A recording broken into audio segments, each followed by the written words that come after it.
Hello everyone, and peace of Christ to all of you. Please invite your friends and share the link with whoever you can. Before we start, please be sure that you speak in a nice way, no bad words, no bad language, and we are here to talk about Islam, not about Muslims. Muslims is not our case. However, we have a Disneyland, but this is a Disneyland of today of Islam. There's some people, they want to provide us with different image of Islam, make us believe that Islam is so beautiful. Islam like a Disneyland. It's like so good to be true, but there is some bad, ones who have a bad interpretation of Disneyland. Disneyland is not what you think. It's Disneyland. It's there where Mickey Mouse and the cartoon and Alice in the Wonderland, Cinderella, all the beautiful stories. That's what they want to say to us. So today I was looking for news, and I found this article. We will start with this one first. This is a Muslim woman. She is from India, I guess, and the Muslim cleric, they are attacking her because she married a Hindu person, I think, and she is doing things which is not accepted in Islam. So this article contain like two sides. One Muslim, a mufti, his name Asad Qasim, he says that this woman, she is not a Muslim, she don't present Islam because she is married out of her religion, and she should change her name and religion. Islam does not need people who assume Muslim names and defame Islam and Muslim. So this guy, he's attacking this lady who is supposedly, I don't know, she is an actor. I'm not sure really who is she. I never, I'm not like I'm not Indian, as you know, so I don't know much really about who is this lady. So then another person, he answered him, and he is a Muslim. And here you see, I mean, the two sides of Islam. One, he is saying that this woman, she is not present in Islam, she is a shame, etc., etc. And then another Muslim, he says to him a different opinion. As we see here, another Muslim, he said, reacting sharply to the Bond cleric comment to Wasim Rizivi, the chairman of the author Shia. Here we go, he's a Shia. He answered saying, Islam does not bar her from wearing these things. There's no problem if any follower of Islam want to convert to another religion, they can do so, but nobody can be thrown out of Islam. I mean, who is here telling the truth? Is the story? Who is saying the truth? The one who is saying that she is not really a Muslim anymore, she is out of Islam, she is not present in Islam, or the one is saying, oh no, a Muslim, he can wear anything he want, he can follow any religion he want, and he can live anywhere he want, and nobody can be thrown out of Islam. I mean, who is the one who is saying the truth? Obviously, the first one is saying the truth, the one which here in the title. So why we have those two things? You notice that the first one is a Muslim Sunni, the second one is Shia. Shia, they practice taqiyya day and night. It's like they're dead and like let's say, sorry, bread and breakfast. So they cannot start their day without practicing taqiyya. So the taqiyya, the Shia here, he is trying to show that the Sunni sect is a bad sect. We are better. No, that's not true. Islam does not bar her from wearing these things. By the way, the Shia, they are the one who follow Ali, and Ali is the one who burned people alive. He burned them literally alive, like ISIS. And the Shia and the Sunni, both, they believe that if somebody did not practice Islam as the Prophet said or Ali said, according to the Shia, the Sunni only Muhammad, then he should be executed. So both of them, they believe in that. So why this guy is saying no, she can't do that? Just he want to show the word taqiyya, that we are Shia, we are better than the Sunni. So how we know which one is telling the truth? Later we will come to that. I saw another article here. This article, it says, it's called Middle East Forum. The first one, the newspaper here, it's called what? Outlook. Fully loaded magazine. I can tell this is fully loaded magazine. This is a very fully loaded magazine. So Outlook, actually I have the links for the news, all those articles in the information. Then we go to this one. This one is called Middle East Forum. Here you see an article in the top. It says Islam need reformers, not publicists. Okay, and I know how is that? The one who wrote the article, his name is AJ Kashita. Nice to meet you, Mr. Kashita. It's written October 2019. This is today. I mean, like, this is a fresh. And it says here, in the years since 9/11, Islamic reform movement has advanced. Islamic reform. Where's my water? Sorry.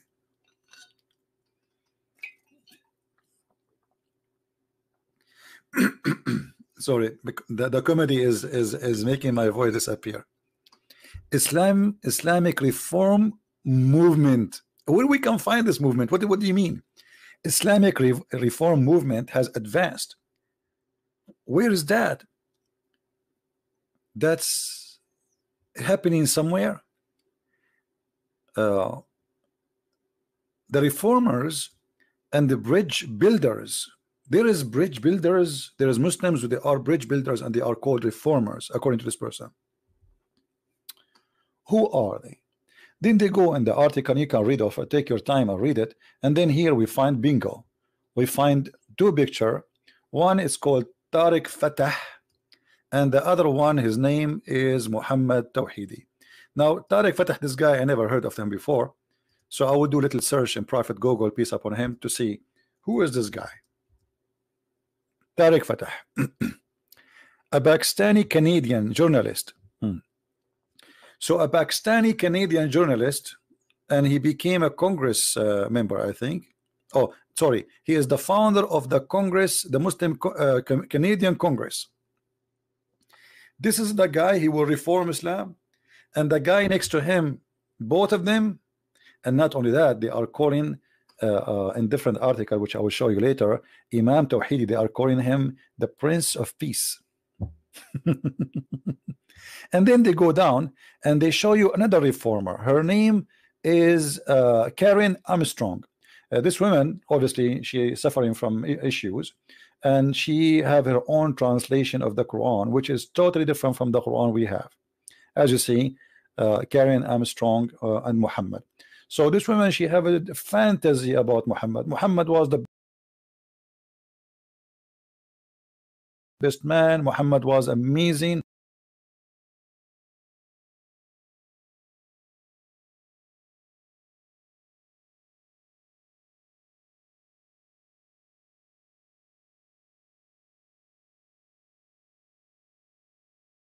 Muhammad never kill. Muhammad never say beat your wife. Even she say the Quran, when the Quran says udrubuhunna, she say the word in Arabic means stay away from them.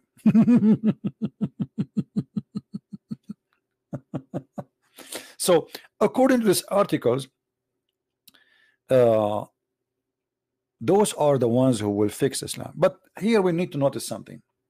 As long the article writer who is from the left, weird people, you know, who is saying Islam need reformers, so he agreed, he admitted by making this statement that Islam is wrong. You see, he's trying his best, this person who wrote this article, not to make Islam look bad, and actually he is trying to defend, but the article is so clear. Islam need reformers. You see, Islam the way it is, it's not good. Islam the way it is ugly. Islam the way it is disgusting. Islam need reformers. This is what this guy is saying without knowing. Or maybe he is too much hypocrite to the point he don't dare to say this is what I meant. So when you say to me and you quote for me people like Imam Tawhidi, well, do Imam Tawhidi believe in the Quran? Yes, he believe in the Quran. So how Imam Tawhidi can be a reformers? I will show you another way of hypocrisy, how those people they fool you. Imam of Peace. I was looking for a picture of Imam Tawhidi actually, and this news page came in the, like I click at the picture, I came to this article. It's called Ohio, the Ohio Star, and there is a link down in the info. Imam of Peace Muhammad Tawhidi call out Talib and Umar amid Palestinian rocket fire. Okay, what he said by Molly Prince, the one who wrote the article. Her name is Molly. Hey, how are you, Molly? Nice to meet you.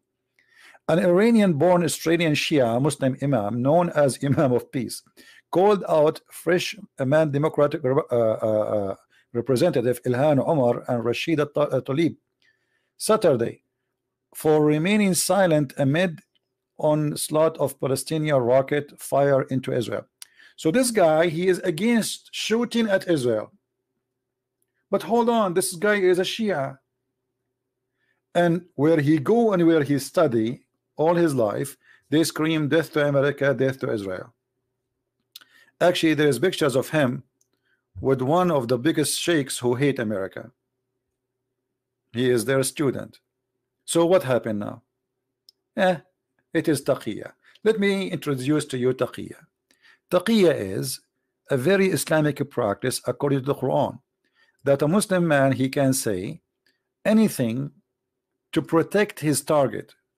So if our target to take over a country or to manipulate or to take over a political agenda, we are allowed to use anything. Actually, taqiyya can be used only, not only this, I mean even with your family or with your wife, with your children.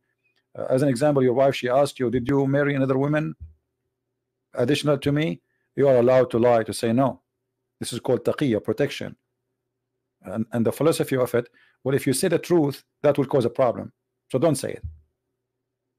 Say no, you are the most, I love you, you are the only one in my life.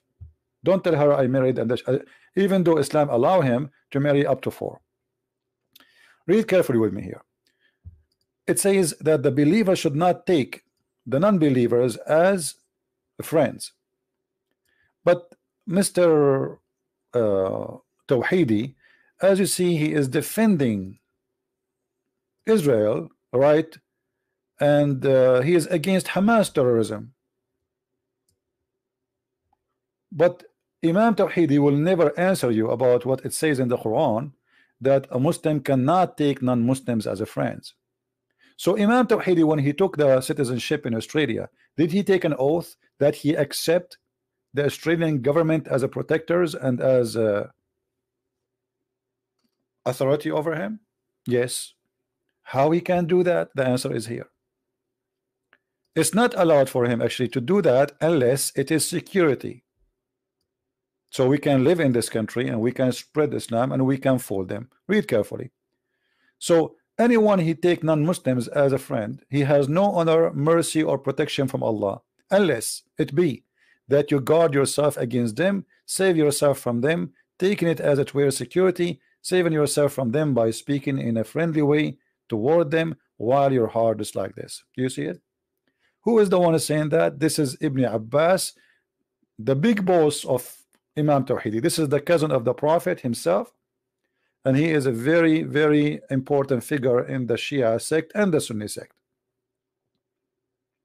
So you can lie to them saying something, but in your heart you should be believing in the opposite. Read carefully. The one who taking them, the disbelievers, as a friend, and he is sincere, it says here, he who is sincere, who doth that seeking might and honor by taking the hypocrites and disbelievers as a friends, he has no connection with Allah. Okay, is Imam Tawhidi a person, a prince of peace, and he take the Australian and whatever Christians as a friends? He say yes. Actually, as you see, he is defending Israel. but this is the taqiyya. He's trying to present that the Shia, we are better than the Muslim Sunni. Join our mosque, convert to Islam here, and forget about the rest. After you convert to Islam, the story is different. So the one who take them as a friend, he has no honor, no mercy, no protection from Allah, which means Allah order those who follow him to kill those who take Christians and Jews as a friends if they are sincere. Unless that you guard yourself against them, save yourself from them, taking it where security is saving yourself from them by speaking in a friendly way toward them while your heart dislike this. So in the heart we have hatred, enmity, and then when we speak to them, we say we love you, we are friends. This is Imam Tawhidi. This is Imam Tawhidi. And if you are a naive person who do not know what Islam is about, they will convince you. They will say, hey, the guy, look, he's defending Israel. No, they will never defend Israel. The Quran made it so clear.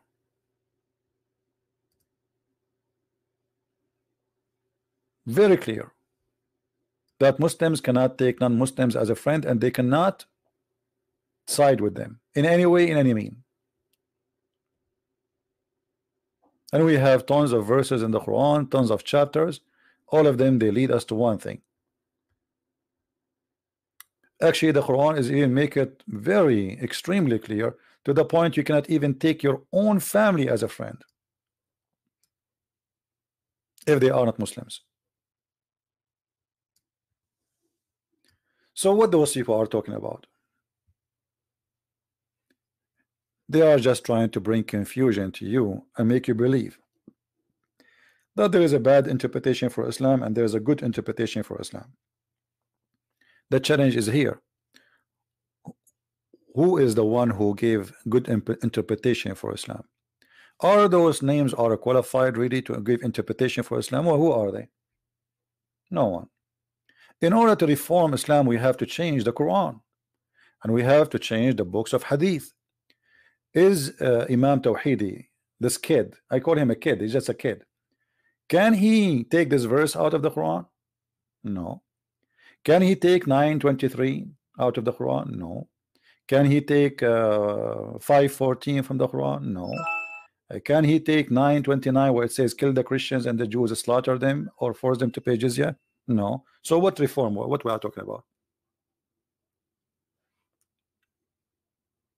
Who is the one is capable of doing such a miracle? When I say I want to reform Christianity, that's mean I'm going to bring you different Jesus. As simple as that. Nobody can. What reform? What?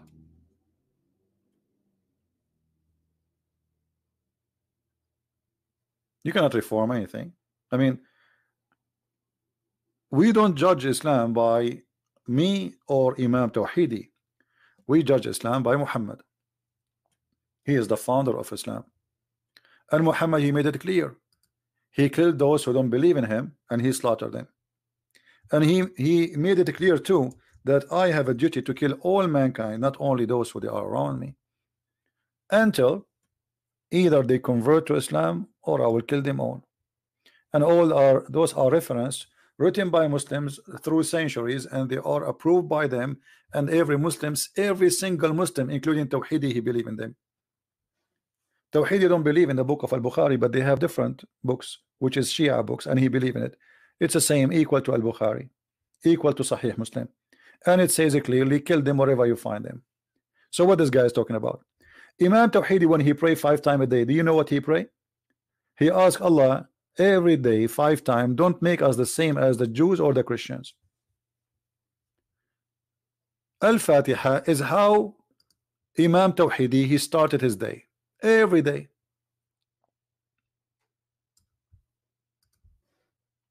Every day in the morning, this guy, before he say good morning to his wife, he start cursing the Christians and cursing the Jews. This is his prayer. So the one who will call him the reformer, he is a person who call us and he curse us and he say, Allah, don't make us the same as the Christians, the lost Christians and the cursed Jews.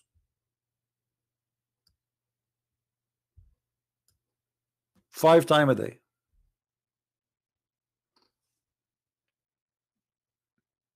Ask Imam Tawhidi, what is the prayer he start his day with? He will say this one. Don't make us like the Christians, don't make us like the Jews. Guide us to the straight way, the way of those whom you bestowed your grace, not the way of those who earned your anger. This is a translation, by the way. Okay, who are they?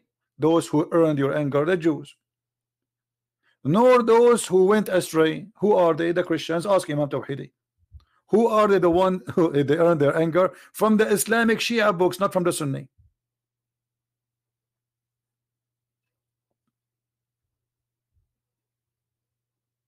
See how they lie to you? This guy, he prayed 5 times to his God, saying to his God, please Allah, don't make us the same as the Christians or the Jews.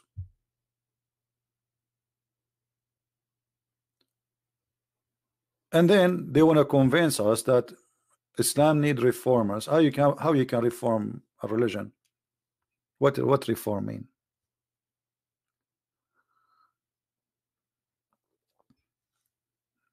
Are you going to take all the bad, ugly, disgusting verses from the Quran, which mean you have to delete maybe 97% of it?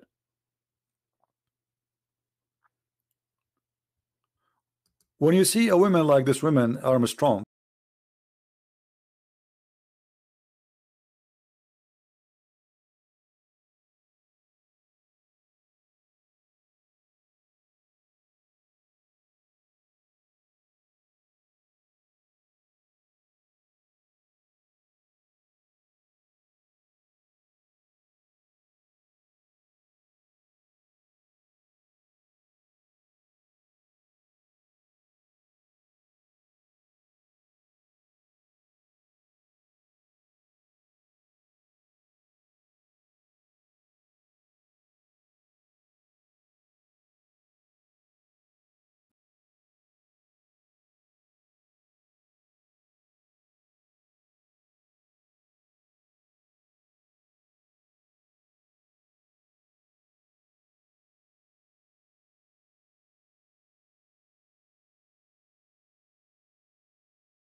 blah blah blah. You know, actually now in Iraq, we have we celebrate the day of Fatima, which is the same day of the birth of Mary, and like blah blah blah blah blah. Like when he start, you think this guy is coming from the sky. He's an angel.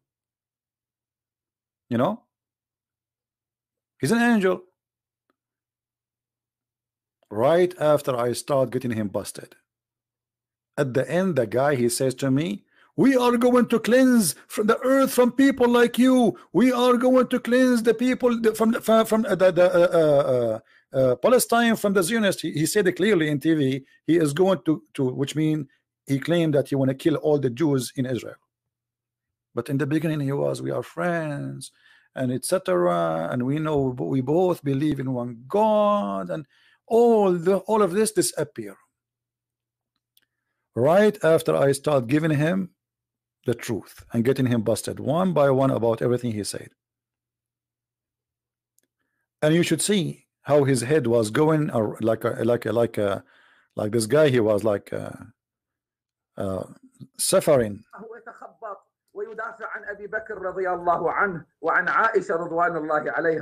The liar, he was saying, we Shia, we defend Abu Bakr and we defend Aisha. Look how much they lie. The Shia number one enemy for them is Abu Bakr and Aisha. But in his debate with me, he says, we Shia, we defend Abu Bakr. We defend. All right. مرة أخرى أعزائي المشاهدين نعتذر عن هذه الانقطاع. Anyway, that's, you know. لا فضيلة الشيخ أنت وجدت. He was really screaming all over. Anyway, so this sheikh, when he start talking, he is the same as Tawhidi. When he make a public speech, Christians and Muslims, we are friends, we love each other. You know, 2 minutes after I start getting him busted, he wanna destroy me, he wanna kill me, he wanna cleanse the earth from people like me. I'm a Zionist, and he will cleanse the whole earth from the Zionists in Israel. You know, so what happened? What happened to the one we are friends and we love each other? And so the beginning was taqiyya, the end was the truth. And the reason they speak like more free, because we are speaking Arabic. This guy been interviewed 5 times in Fox News, and 5 times they could not get him busted. He sponsored Hezbollah. He support them. He went in a strike in the street to support Hezbollah. But in his debate with me, the debate is there. You can go, you can get it. You know, the whole debate is like an hour and an hour and 26 minutes, I think. But literally, I made him shish kebab. If you read the comments, if you go to the official website of ABNB, sorry, ANB, like when you see the comment of Muslims, the Muslim, they say this guy, he is paid by Christian prince. There is no way that a Muslim, he will not be able to answer like this. Oh, you chose him because he's a Shia. You know, he don't know anything about Islam. Okay. Yeah, I paid him. Anyone I debate, I paid him. He got paid by me. Right?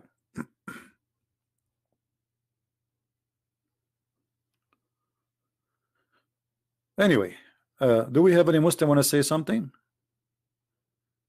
Why we have 884 watching, but only we have 496 like? Is that really only we deserve only 497 like? Okay. Do we have any Muslim would like to say anything to us, maybe to correct us? Anyone? You see, I'm here. Like I open my Skype. We take live calls and we make a challenge. Prove us wrong. Who can prove us wrong? Islam is a religion, cannot be reformed. And yes, I agree. Islam needs reform. because obviously it's ugly. This is why they made this article saying Islam need reform, because it's ugly. The reason you said Islam need reform, because you agreed, you admit it, even though you are from the left-minded people who don't want to attack Islam. By saying that, you admitted that Islam is a problem. Islam is not right. Islam need reform.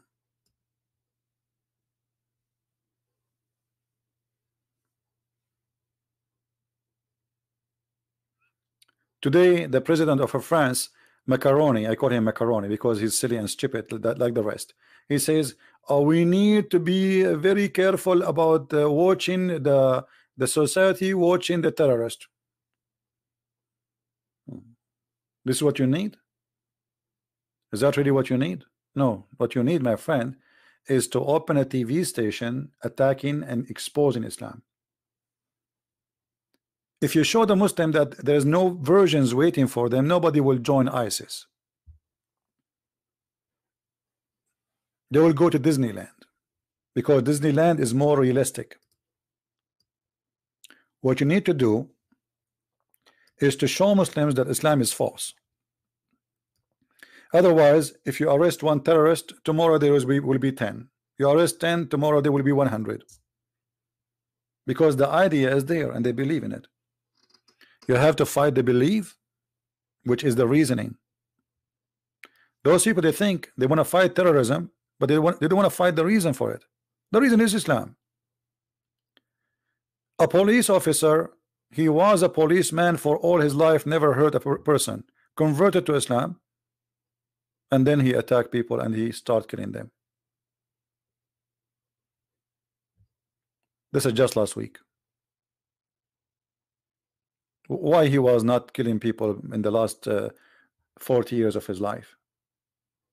Why he converted to Islam last year and today he want to kill people shouting Allahu Akbar, attacking them? So the problem is Islam, my friend. It's not the terrorist himself. The terrorist is a victim himself.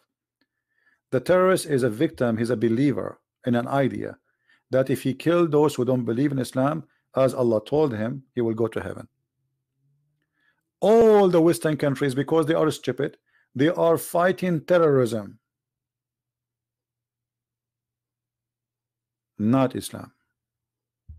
When the problem is Islam, when you destroy the idea, you destroy terrorism. Otherwise, you are wasting your money and your resource. It's like, you know, what they are doing in the West. They are like somebody want to kill somebody infected with a virus, but they don't want to fight the virus. You know what I mean? But the one is infected, he's a victim himself. What about we fight the virus? How this person became what he is? Why somebody is a Hindu? He don't go and say Hindu Akbar, whatever Akbar, and I want to kill you. Why somebody is a Buddha? Don't do that. Why somebody is a Christian? Don't do that. Why somebody is a Jew? So we have a problem. The problem, obviously, all of those, they share one thing. Their belief is pushing them to kill and to attack, and that is Islam. So instead of fighting the cult of Islam, they are making Islam look like, I said, Disneyland, and Islam is a good religion. They don't want to say the truth. Nobody want to say the truth, that the truth is ugly. Nobody dare to say it.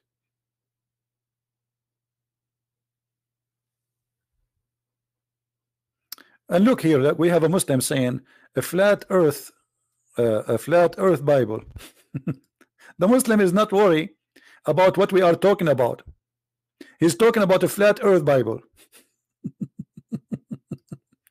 He is not worried about his religion killing and tons of thousands of Muslims dying every day. He is really worried about a flat earth Bible.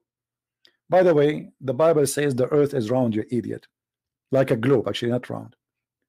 I can show you from the Quran that it is the Quran who says the earth is a flat.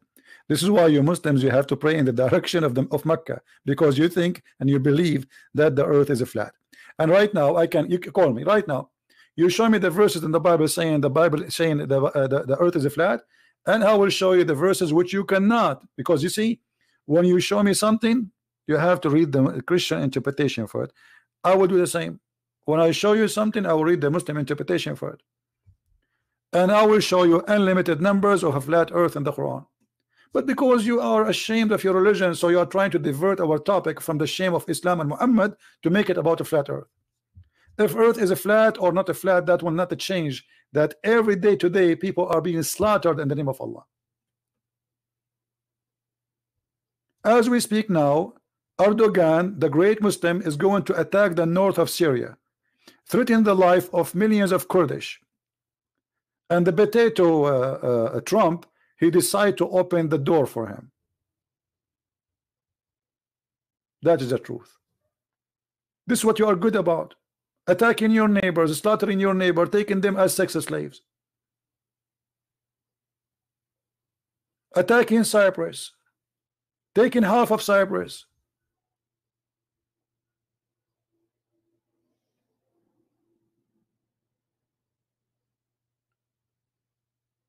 Stop calling Trump potato. He's a potato. He's a big potato. He's 6 foot tall potato.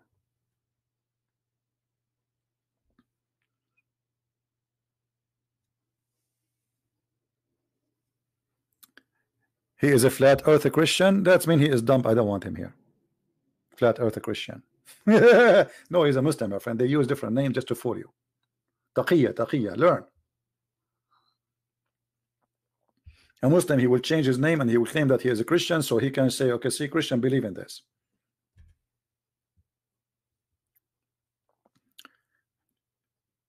Trump is a person who treat the world as a business. He think the whole earth is a business, is a company. He don't have really any level of respect for what something is called ethic. He is the same as Democrat. He is Democrat actually. The difference between him and the Democrat, that this guy, you don't understand what he want. In the morning he says something, afternoon he's like Muhammad. In the morning he says drink wine, afternoon he says it's forbidden. So in the morning he said to the Kurdish, we are your friends, we will not let you go. Afternoon he make a phone call, he says okay, we are leaving.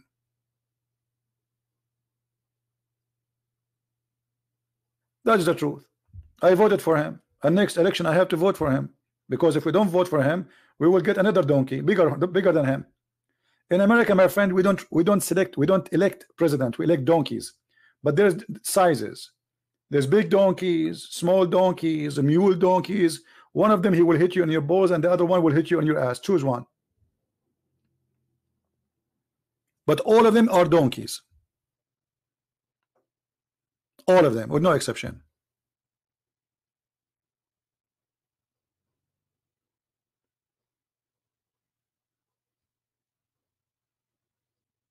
So we have to elect between two donkeys. One will hit you in your balls, and the other one will hit you in your ass. Which one?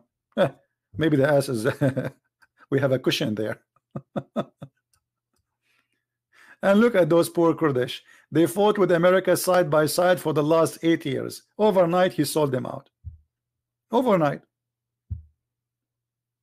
You know, no dignity. Business. You know what he talk about? We are spending money. This is so why you okay, so you use them for 8 years and now you dump them. It's like Muhammad marrying a woman. When she get older, you know, she became slower, he don't want to have sex with her, and he want to divorce her. Very shameful. You see, we should not be taken aside. You know what I mean? We as a Christian, we should not take a side. I don't support Trump when he's stupid. I support him when he's right. And this guy 90% of the time, the only thing he's right about maybe is economy. The rest is stupid. His policy is stupid, his politics is stupid, his sanctions are stupid, his war is stupid, his peace is stupid. Everything he do is absolutely stupid, like Obama.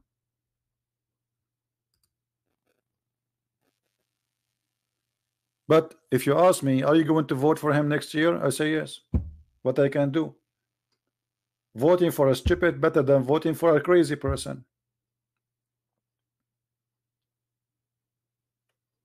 That's the whole deal.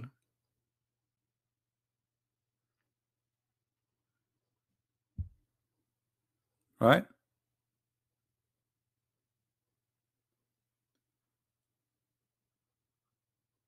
Do we have any Muslim want to say something?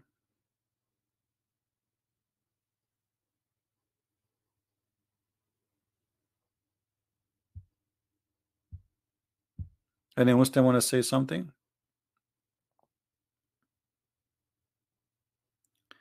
Donkey cannot speak English.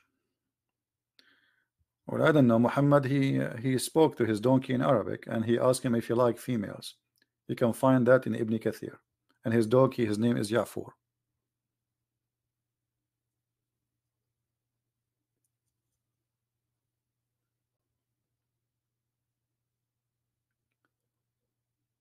Any Muslim here would like to say anything?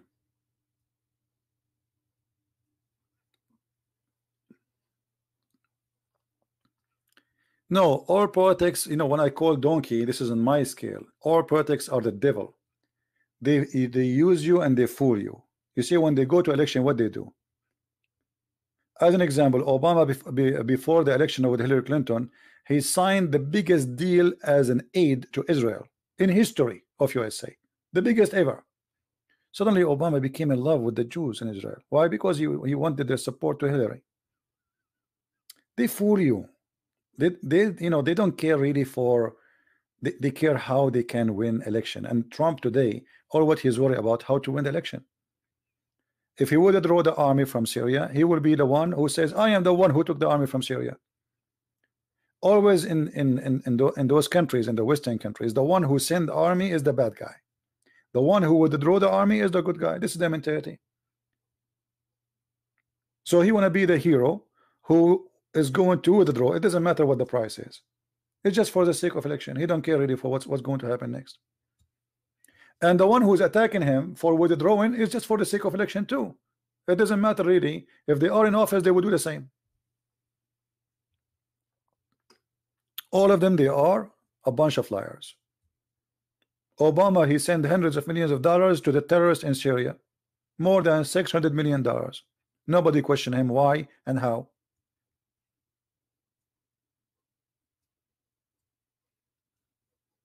And Trump will not be better. He's the same, you know. But you know, this will give a message to the whole world that you cannot trust, you know, American government.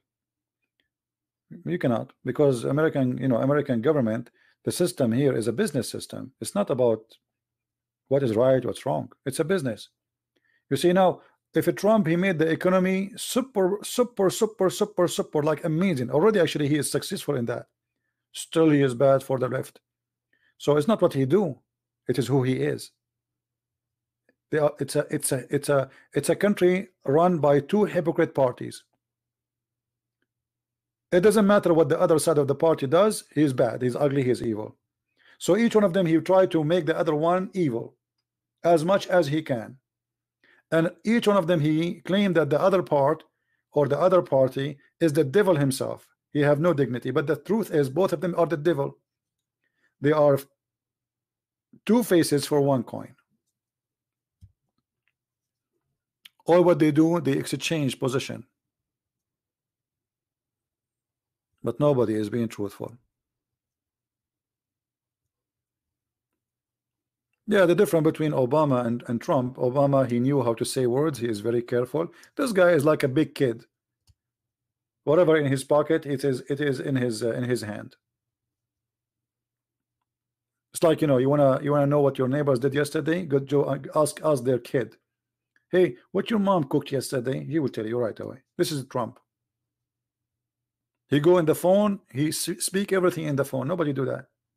He knew that people are spying at him. But he's a big kid. He's just a big kid. None of those deserve to be a president. None of those is wise enough to be a president. This guy, he's a businessman. He look at the world as a business. China for him is a business pocket. Same as Syria, same as Iraq, same money. You know, he speaks to Europe. He says, how much money you will pay us? The Prince of Saudi Arabia I mean, in front of him, the guy, he says he is going to spend a lot of money here. He will leave us all his money here. I mean, how in the world you say that?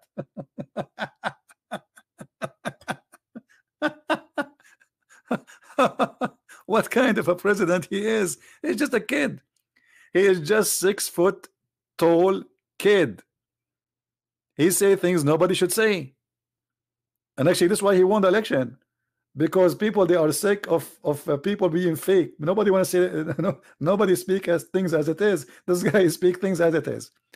All what he want from the crown prince is his money. So the crown prince, he says, come. So okay, so he will spend a lot of money here. Huh? How much money you will get? $400 billion he will give us. Yeah, he's making the guy even look bad in front of his people, because his people are listening. Our crown prince is taking with him $400 billion to give them to USA. Trump, he said that. So we don't support a side. We support what is right, and we go against what is wrong. So when Trump he do wrong, the same as Muhammad. You see, if Muhammad was a good person, I'm not going to go against him. I mean, let us say he's a false prophet. At least, let us say he was a false prophet, but he don't teach violence and killing. I would say, okay, just false prophet, liar. But Muhammad is a very ugly person, extremely ugly.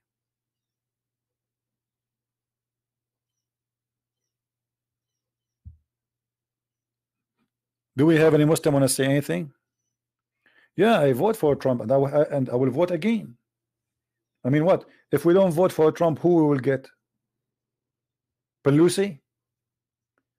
Or the women who want to make us ride donkeys, or the women who said we should eat our kids, or the women who said we should kill all the cows because they are making carbon. I mean, they are a bunch of stupid, those people. So we don't have other choice. We will vote for who?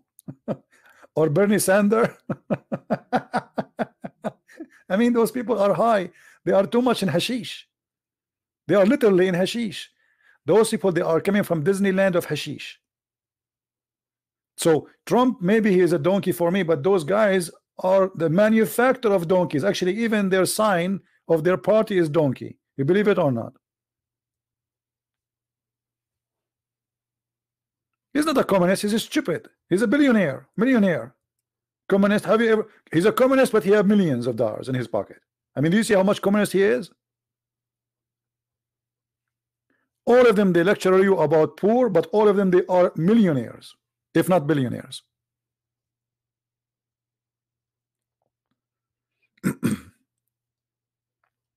Like, I find it funny when Trump, he speak about the poor. I mean, look who's talking. He feel for us. Yeah. All of them, they feel for you. But those are speeches just for propaganda. We knew it. We are not stupid. Now, do we have any Muslim want to say anything?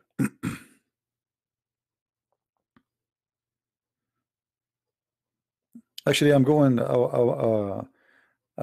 to make a video about China, and I will publish it maybe in this page or in the other channel, because I went to China, and I was expecting, first time I went there, I was expecting a communist country, but there's no communist in China. The only communist is the poor ones who they are living in the province.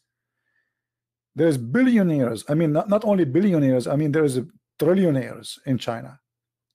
You will see the most expensive cars everywhere. So in China, either there's people are eating rat for a dinner, and it's like their turkey. Literally rat. I'm not exaggerating. Literally, they eat rats. This is how poor they are. Or there's people, they are changing the car when they change their shoes. This is a China. So the outside is a communist. Communists are it's a big fat lie. There's no communist. It's a big fat lie. It's just a system to control others, a group of people. They are the gang, the mafia. They will control the government, and they will become billionaire because of the government. And then the title is all the people are equal. Go on the street and see how equal they are. You will see that that's not true.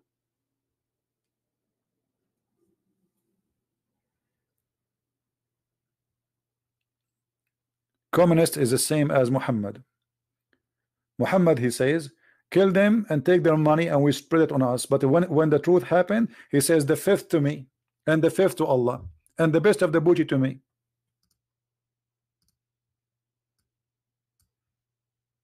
The fifth you. Why, Muhammad? Because I'm the prophet.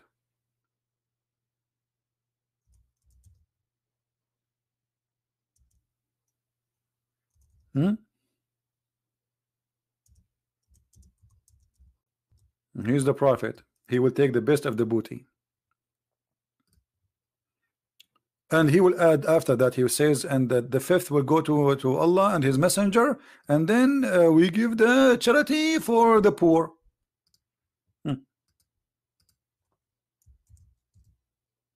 Yeah. Muhammad is a charity man.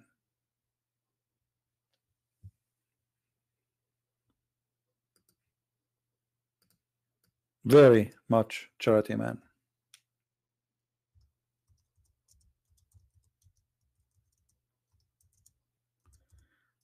Now, do we have any Muslim?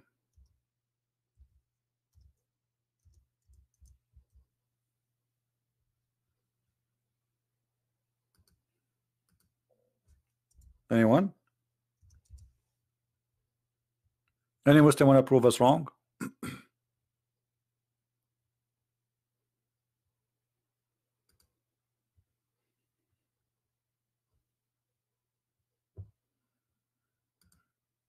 No one?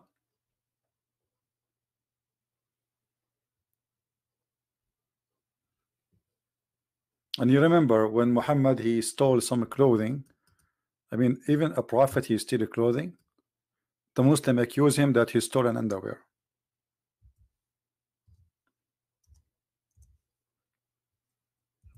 And now Trump, he's accusing Joe Biden that he is his son, he stole many underwear with his son.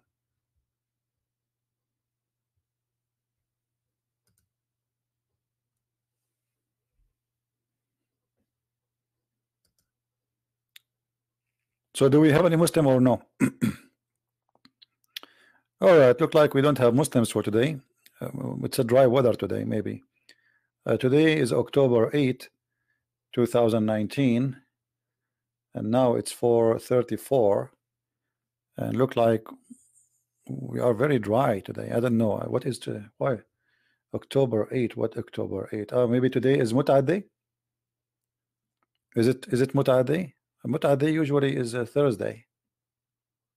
I mean, still early for Mut'ah Day. Anyone?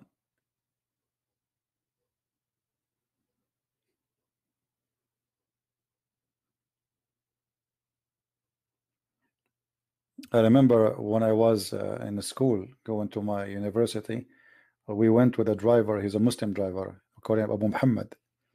He said he's yawning. So I said, so you sound like you are tired. He said, yesterday it was the homework day. I look at him, this guy is like 60 something. What homework? You know, I am a student, I do homework. You know, in Arabic we say wazifa, you know, wazifa, like you know, like if you have a homework for school. So I look at him, I said, what homework? You go to school? He said, no, no, no. Yesterday it was Thursday. This is the day we Muslims, he knew I'm a Christian.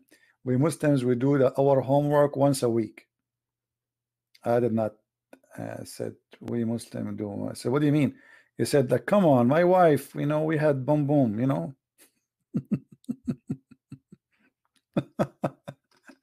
They do their homework once a week. Yeah.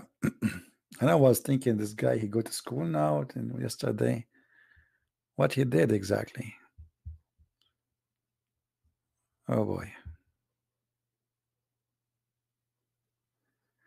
EF Dawa. What is EF Dawa? I don't contact anyone. The one want to debate me, I'm here. What about you? Contact them, whoever those guys, and let them call me. Do I have a wife? No, I don't have a wife. Thank God. Anyone?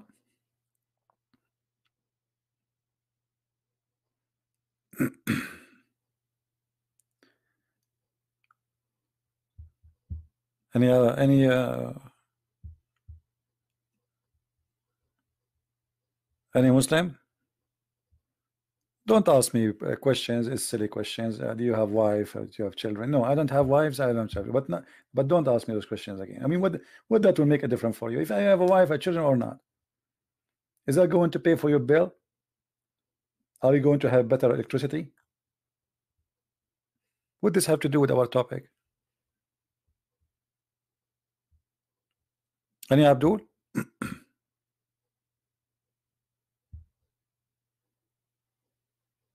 Yeah, the question is, do you have a brain?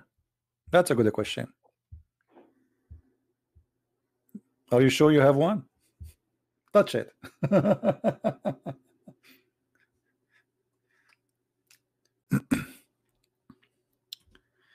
How many here are from Europe right now? How many European are listening at this time? For those who are from Germany, by the way, my book in German, the Sex and Allah in German, already published, and it's in Amazon Germany, in case you like to have your copy. And we have we have our Dutch book, Sex and Allah in Dutch. All right, we have many people from Europe. That's good. All right, that's good. That's good. Wonderful. Do we have any Muslim? Yeah, if you go to Amazon.Germany, you will find Sex and Allah in German language is already there.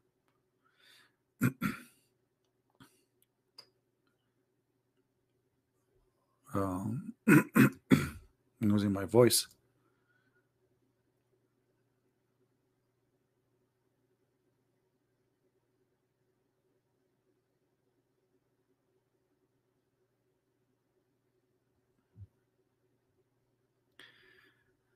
So, any Abdul? Muhammad in the Bible? Yeah, actually, Muhammad is in the Bible. Let us first find Muhammad in the Quran, then we can go and find him in the Bible. Where is Muhammad in the Quran? You know, the funny is, there was a sheikh, his name is Abdullah Green. He was saying, the Bible written by John. John who? Paul who? Mark who? Okay, Muslims, I will shave my 100-foot beard if you can show me from the Quran who is Muhammad. Muhammad who? In the Quran there is a guy, his name is Salih. Salih who? Abraham who? Oh, I forgot, in the Quran it says Abraham is the son of a guy, his name is Azar. Azar who?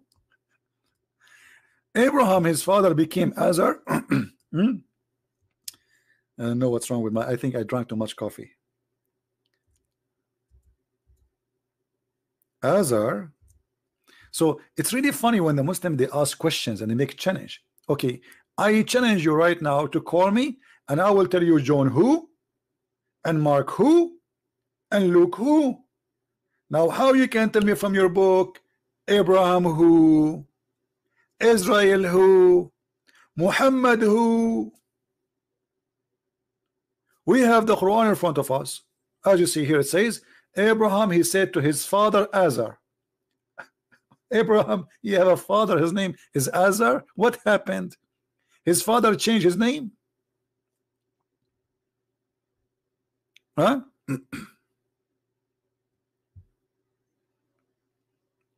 John, we have somebody already working in that. Don't worry about it. There's a good good brother. He is working in translation in Indonesian. Already we have my book Quran and Science published in Indonesian language, and we share the link for free with everybody. So now the person is working, the brother is working in the second book, Deception of Allah, and I hope soon will be out.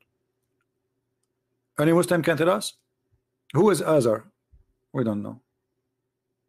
The only one knows is Christian Prince. Azar is not a word, is not a name. Azar is a word mean foolish or a fool or stupid. So the Muslims, because they are, and Muhammad, because he's a thief. He was copying from the book of Waraq ibn Nawfal that Abraham, he said to his father, foolish, are you going to worship idols? The foolish Muhammad, he thought that the word Azar, this is the name of the father of Abraham. Do you see how foolish Muhammad is? Because he's a thief. He did not know what the word mean. So he thought, okay, he said to his father Azar. I said, Azar is his name. No, it's not his name, you idiot. It's a word mean foolish.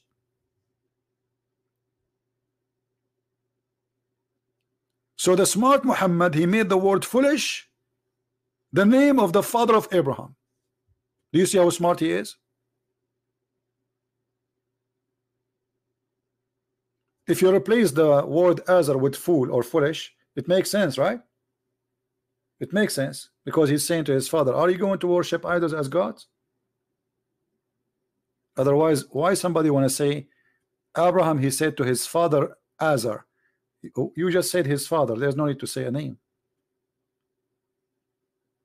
You see, we say a name, like imagine we say Muhammad, he said to his father Abdullah, but everybody knows his father. Why you want to say his father? Either you say he said to Azar, or you say to his father. That's it. By saying his father, there's no name to come after that. Like, do Muhammad have two fathers? So we have to mention the name so we will not be confused.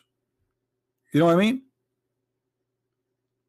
We say the name of the person if there is many of them, but the guy, he have one father. So what do you mean he said to his father Azar? But because Muhammad, you don't speak the language, he is copying it from the book of Waraq ibn Nawfal. And in the book of Nawfal, it says he said to his father Azar. Waraqah, he knew what the word Azar mean. Muhammad, he don't know. And now all Muslims think that Azar is the name of the father of Abraham. Now if we go back, who is a Muslim who tell us what who is Muhammad? Who is Muhammad?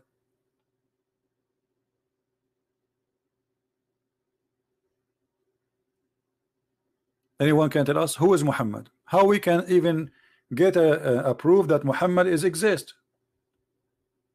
Because you see, Muhammad is not his name. Or if we go in the Quran, even the Quran says so.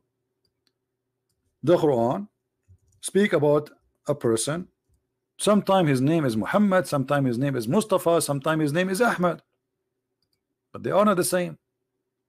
And when Jesus, son of Mary, said, "O children of Israel, lo, I am a messenger of Allah into you, confirming that which revealed before me in the Torah, and bringing the good tidings of a messenger who comes after me, but his name, the praised one." False translation, by the way. It doesn't say the praised one. It says Ahmad. Ismuhu Ahmad. You don't translate a name unless it's not a name. Correct, guys? So it's a false translation if this is a name. It is not false translation if this is not a name. And that's exactly what who is Muhammad is. Muhammad never have a name. This is a title. So who is your prophet? They didn't know his name. Until now they do not know his name. If his name is Ahmad, that's mean his name is Ahmad, not Muhammad. There's different. The writing different, the pronunciation is different, everything is different. So which one is his name? The fact is, both of them are very close in the meaning. So Ahmad or Muhammad, it doesn't make the difference because it's the same meaning. So it is a title. That is not the name of your prophet. So who is your prophet? Your prophet is a man, his name is Qatham.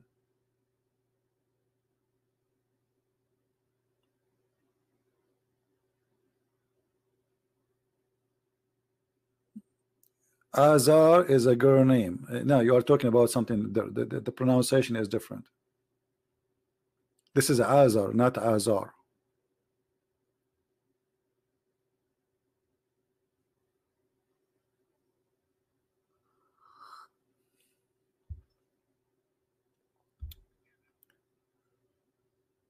Any Muslim?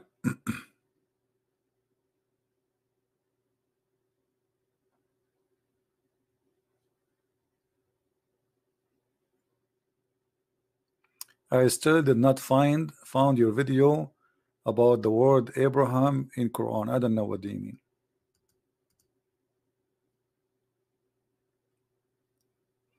Abraham in the Quran sometime come as Abraham, sometime come as Ibrahim. Have you ever heard of a God you do not know how to code the name?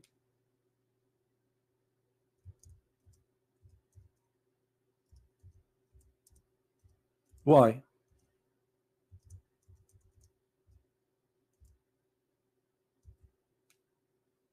Why Allah don't know? You don't know. Muhammad, when he learned that his correct name is Abraham, he starts saying Abraham, but always he say Ibrahim. He correct himself.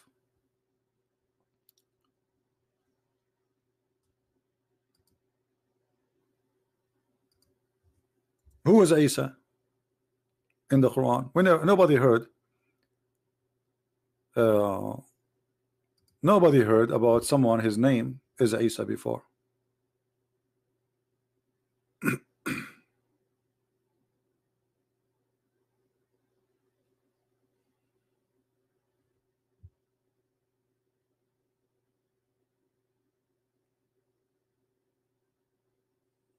Any Muslim?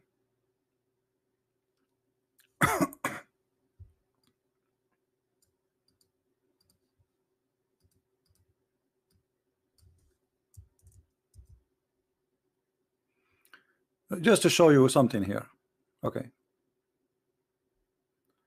If I search in the Quran, which they have in their website, if I search the word Abraham, I can't find it. They change it. But in the real Quran, the word Abraham is there.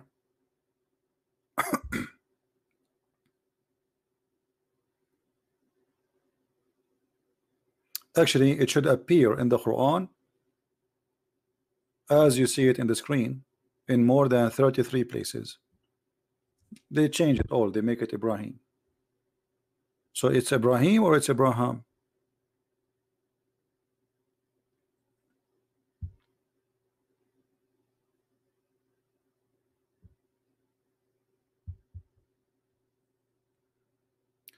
Do we have any Muslim would like to say?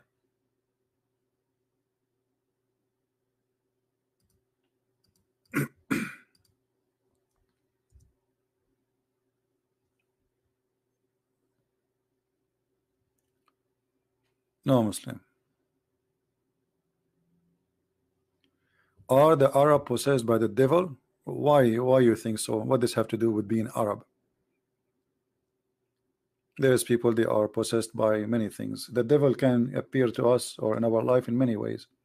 People are obsessed by money, power, not only Arab or Muslims. Look around you. We have to be honest here. Look around you. Don't you see how the world is? Look at the TV. Open the TV. What you hear on TV? Sick news. So it's not only them they have a problem. We are talking about a topic. It's called Islam, but we are not saying we are better than others and the rest are garbage. This is not the story. The same as the Arab, they have many problems. In your society, you have many problems. This is not our. We are not here debating about who is better as an ethnic. That is not accurate. People are people everywhere. In every society, there's good and there's bad. The Arab, they have many good things and they have many bad things. Same as in your society, wherever it is.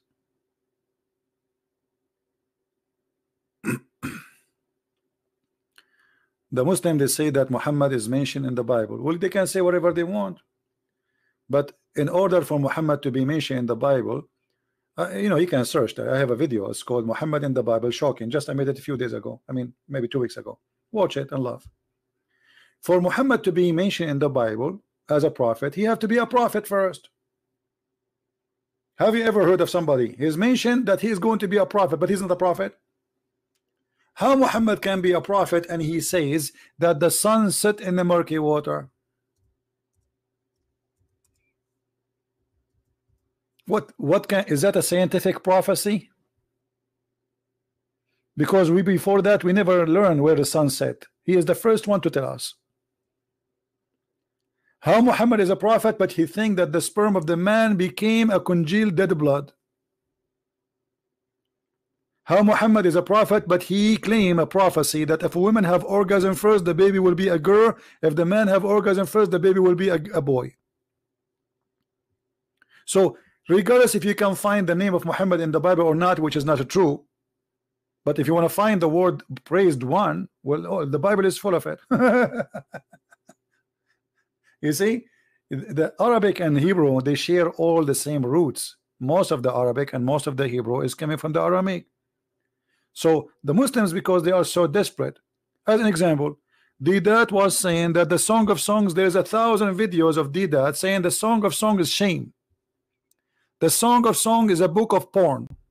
How many of you saw Djupet saying that? Suddenly somebody told Djupet that the name of Muhammad in the Song of Song. Suddenly the Song of Songs became the book of God. Muhammadim the Madamadim. Like, what happened? Yesterday the Song of Song was a porn. Yesterday the guy was saying to the Christians, do you dare to read the Song of Songs for your children? Yesterday, a day after, the Song of Songs is the book of holiness. Hypocrisy, stupidity.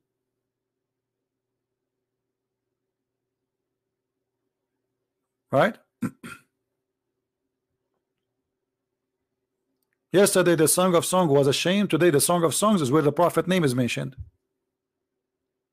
By the way, your prophet is in the Song of Song. Why? There's a grass grow in his chest, and he have big breast or what? I don't know. What do you mean? The Song of Song is about Jerusalem. It's not about a man. It's not about a city. Have you ever heard of a man or a woman have a grass in their chest?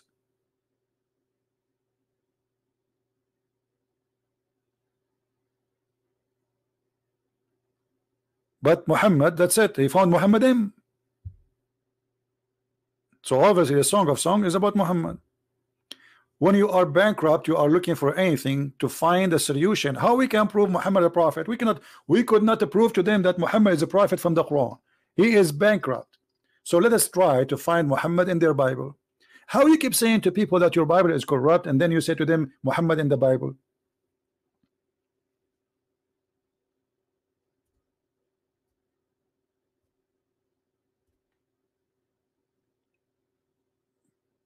Anyone? Is it corrupt or it's not?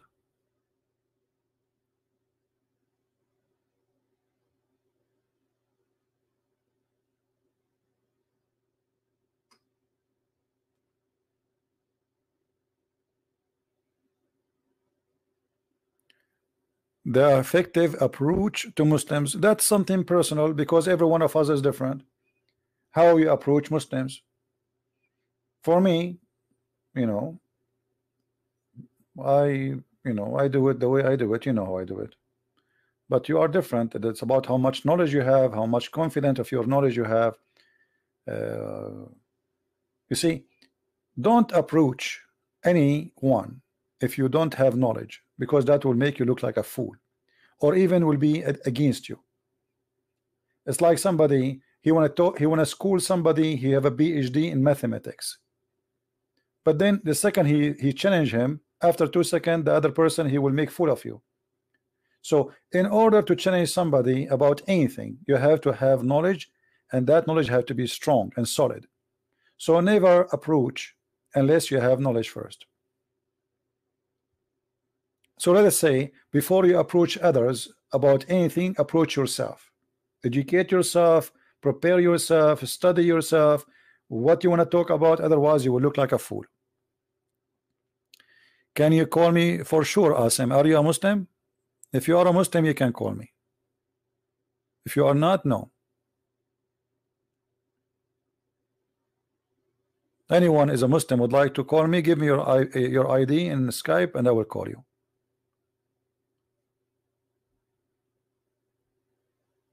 Abu Asmar, he says, عليك من الله ما تستحق سيرين الله في عجائب قدرته يا مشرك. Look at this guy saying, he is cursing me, saying Allah will show us his miracle. Your God could not even save Muhammad. Muhammad, he died by poison, and Muhammad was screaming, and Muhammad, he died from the pain of the poison. Where is Allah? What is the miracle of Allah? مات رسولك بالسم يا هذا. مات بسم الفئران الذي سرقته عائشة من الجيران. فهل وضعت هذا في الميزان أم أنك من دول البلقان قد بدلت الحطب بالأسنان؟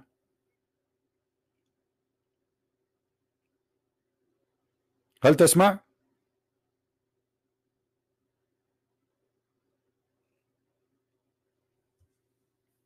What is your prophet? You are cursing me. Allah will do something to me. Here we go.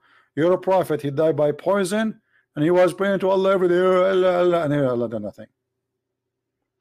The funny that Allah, he saved Jesus, but Allah will not save Muhammad.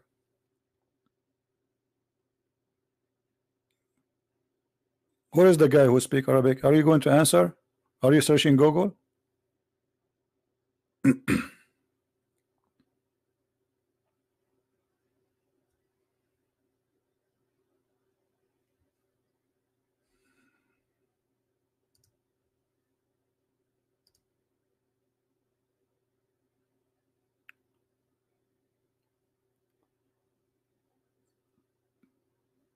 Which one is the true goat, sheep, or a bird who ate? Have you ever heard of a bird eat a book?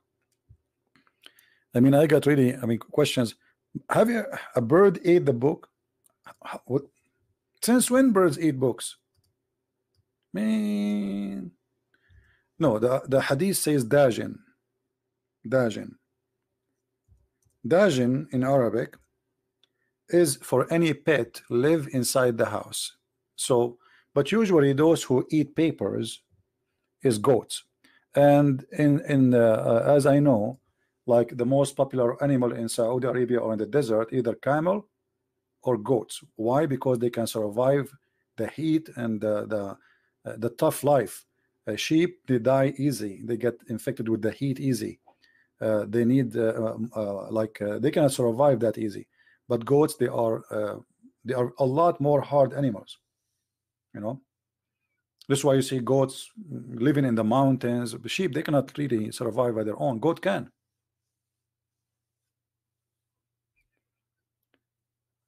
So mostly it's a goat. Goat, they eat plastic, they eat anything. And just put anything in front of them and they would eat it. They would chew it right away. So most likely it's a goat, but what it is exactly, maybe it is not, maybe it's a camel. But a camel go inside the room, that is impossible. The camel is so big. So what is left? A goat.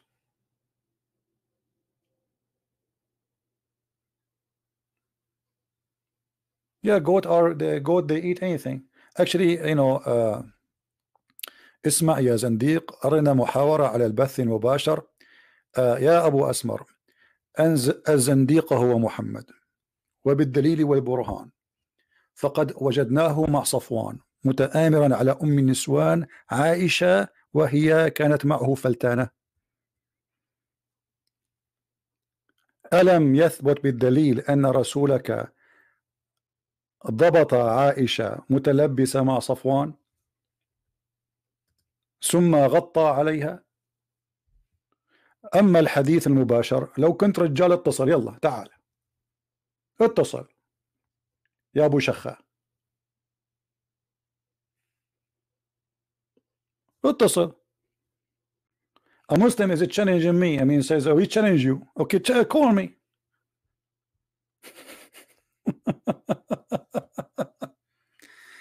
على البث المباشر مع أحد علماء المسلمين. وهل لديكم علماء؟ ليس لديكم علماء، لديكم بلهاء. علماءكم يعتقدون أن الأرض مسطحة وأن مناخيركم مفلطحة. أين هم علماؤكم؟ والشمس تغرب في عين حمية. ها؟ علماء؟ إذا كان رسولكم جاهل لا يقرأ ولا يكتب، فأين هم علماءكم؟ وكيف يكون العالم عالما وهو يؤمن برسول جاهل؟ He's saying to me, why don't debate the scholars? I said, how they can be scholars or science scholars? If you Muslims, you are following a prophet who do not know how to read, how to write. If your boss is an ignorant, the one you follow, the one you learn from, he is ignorant. He think that the women, if she have orgasm, the baby will be a girl. If this is your boss, so who is the scholar here? What do you mean scholars?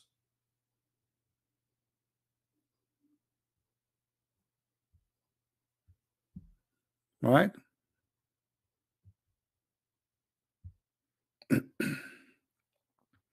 Any Abdul?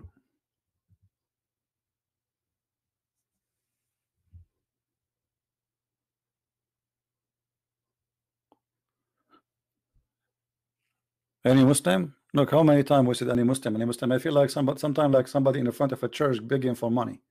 Like any Muslim, like come on. What is that? So when a Muslim, going back to the topic, when a Muslim says that we have a prophet, well, a prophet, he will not say such a stupid thing, that the sun set in the murky water, for this is a false prophecy. So to be a prophet, you should be a decent prophet. Someone prophesy, otherwise I can prophesy too. I can prophesy too. Anyone can prophesy, but people will laugh at me and they will say you are a liar. Right? Muhammad, he told his followers, do you know where the sun set? They said to him, we do not know where the sun set. Allah and his prophet know better.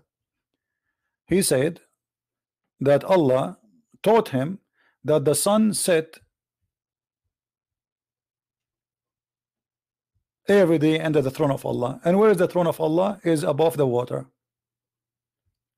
Muhammad, he forbid the Muslims from praying during the sun rising. Why? Because he said that the sun rises from between the two horns of Shaitan. Prophet, he's a prophet. He knew. I mean, he is the only one knew where the sun rises from between the two horns of Shaitan. Learn the Quran. I mean, why he don't call me? Tell this guy, learn Quran, Quranic Arabic. Why you don't call me? Call me baby, so we can laugh. Respond. What he responded, let me show you. Tell your friend, okay, the Muslims, how they respond to what their prophet says. Either they will say this is da'if. We know the story of da'if, right? Da'if, anything they don't like is da'if, brother. Anything they don't like is da'if. Or he will say, he have a wrong understanding. No, I will not give you a wrong understanding. I will give you understanding of the prophet. Can he say the prophet have a wrong understanding? So those responses are just made for those who do not understand, those who have no knowledge. Here we go. This is the prophet of Allah explaining the chapter 86, the chapter about the 18, about the sun set in murky water. I was sitting behind Allah messenger who was riding a donkey. While the sun was setting, he asked, do you know where it is set? I replied, Allah and his apostle knows best. He said, it's set in a spring of warm water. So what the response of the Muslim says? Did he say that his prophet was wrong? What is the response? You tell me. This is Muhammad saying that, not me. And is he going to say this is da'if? It's not da'if. Here we go. Is that da'if? No, it's not. Who said that? Muhammad. So what we will do now?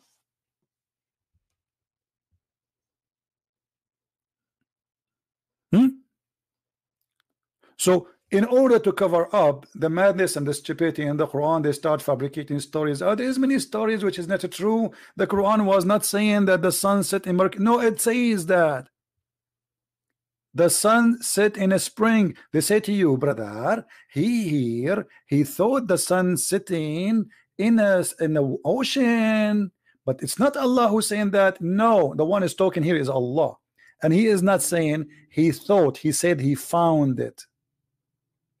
And look what he said. Allah saying, until the guy he took away, and he followed that way, until when he reached the setting of the sun. Who is the one saying that? Allah. And actually he did not say the setting of the sun until he reached the sitting place of the sun, and he found it. You see, he found, you know, when you say he found it, is not he thought. He's reporting a find.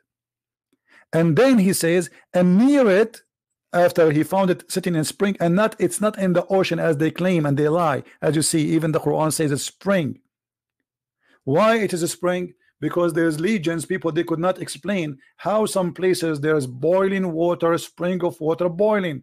Usually it's muddy volcano water.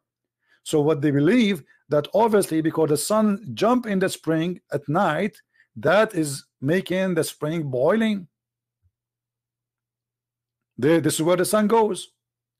And then it says, and near it, near what? Near the sitting place of the sun, which is a murky water boiling, he found people. So how they can say the guy he thought? It's very clear in front of you. And who confirmed the interpretation? Muhammad. Here we go. So let us say Christian Prince, he is trying to deceive you in the meaning. Muhammad here is saying clearly, this is what he meant. And he did not say it's set in an ocean. It's set in a spring of boiling water, hamia, not warm water, boiling.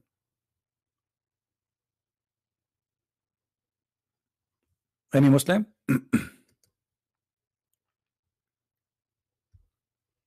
Do we have any Muslim want to say something?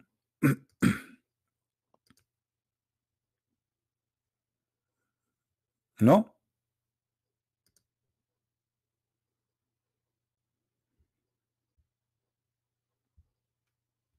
Is somebody saying about the law of the Old Testament about the daughter of the priest?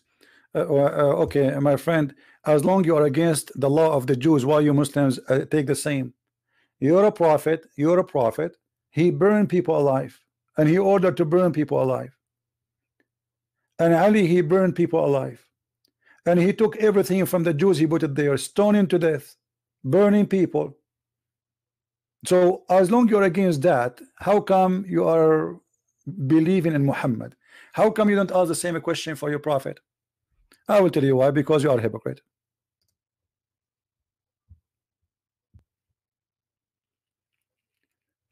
%90 of the capital punishment of Islam is coming from the Jews. You have nothing, you don't have religion. Even your fasting coming from the Jews.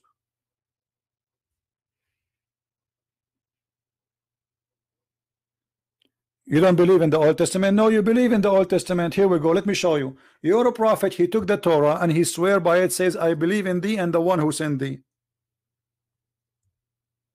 So you are saying to me, you don't believe, but Muhammad he believes. So Muhammad is a kafir. Thank you.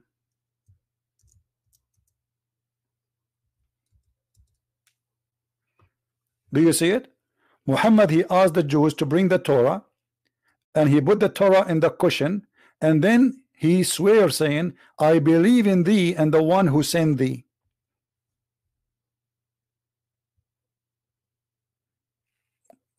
Well, I will go with you guys. Look at this Muslim, how he is exposing his prophet. He is saying the Torah is not preserved. So how Muhammad he swear by something not preserved? He must be a false prophet, because if it's not preserved, and then you say I believe in thee, which is not preserved, that's mean Muhammad is a scam. Correct, guys? As long you are saying that the Torah is not preserved according to you, then we find that your prophet taken an oath in unpreserved book saying I believe in thee and the one who sent thee. So who is the scam? As an example, if you say to Christian Prince, are you going to swear by the Quran? I will say, over my dead body, this is a fraud book, this is not the book of God. So how Muhammad he take an oath in a book which you're saying it's a fraud?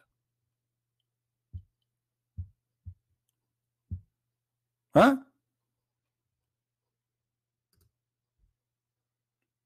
Any Muslim have an answer? I like your cat, by the way. 99% of the stories of Muhammad is coming from the father of the father of the cats, Abu Huraira. May Allah bless your cat, my friend. You got busted your prophet. By your help, your prophet is getting busted. Okay, guys, the prophet he saw the original Torah at that time. That's mean that the original Torah was exist. So how Allah prophet could not preserve it? Isn't it the Quran says that Allah he sent the Quran muhaymin, which means to protect it?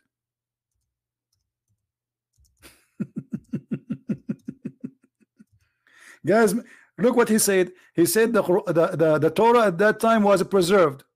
Okay, that's mean all your accusation is false, because at that time your Quran says that the Jews, they worship a guy, his name is Uzair. At that time your prophet, he says يحرفون الكلم عن مواضعه, accuse the Jews that they corrupt their book. Is that what the Jews book saying, that Uzair is the son of Allah? So how your prophet he swear by the Torah? Is that in your book or in my book?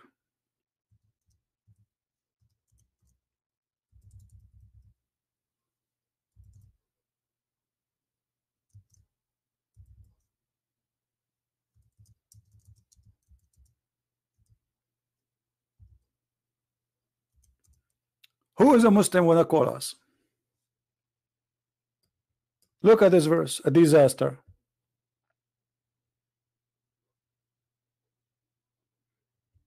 This verse is a disaster. Chapter 3. Look at them. They don't care. They don't dare to call us, by the way. They are ashamed. They are afraid.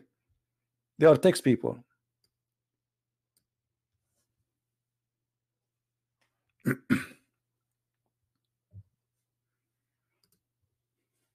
In Islam, we believe in 4 books: Zabur, Torah, Injil. That's a lie, because if you believe in them, then you should have them. I mean, this is the most stupid argument. How you believe in the books? You just say they are corrupt. Are you mentally ill?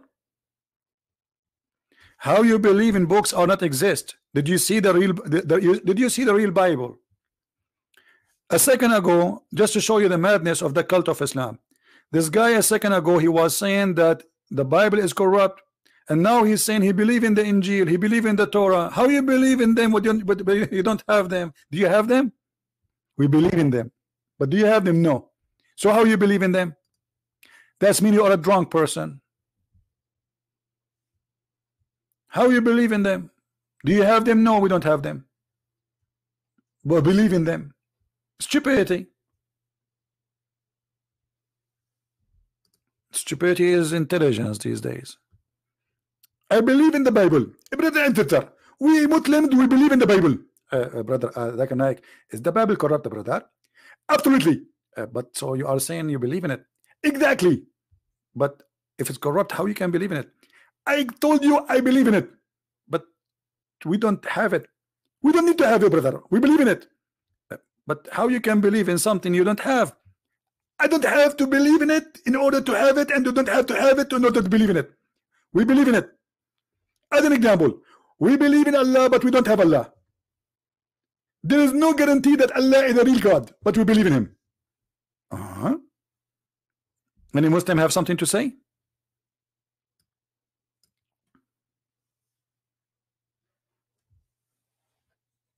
No, it's not taqiyya, it's stupidity. The guy here is arguing in a stupid way. Now, Mr. The one who was speaking about the Bible is corrupt, isn't it the Quran says that Allah, he will not let anyone corrupt his words? Yes or no? And is the Injil from his words?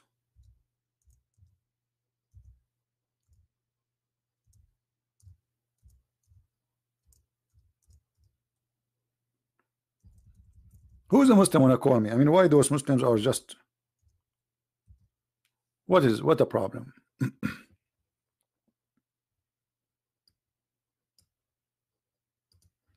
Did Allah make a false promise? Look what he said. And none can change his words. Who's talking? Allah. Is the Torah, according to Islam, is the words of Allah? Yes. So how the Quran says none can change his words, and you Muslim says the Torah is changed?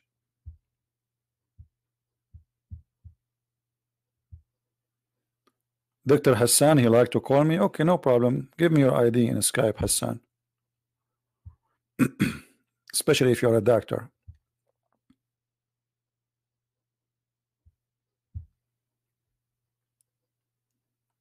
Do you see it? Nobody can change the word of Allah. That is a contradiction. Here the Muslim, they will say, oh, he meant the Quran. That's stupid, because here it says nobody can change the words of Allah.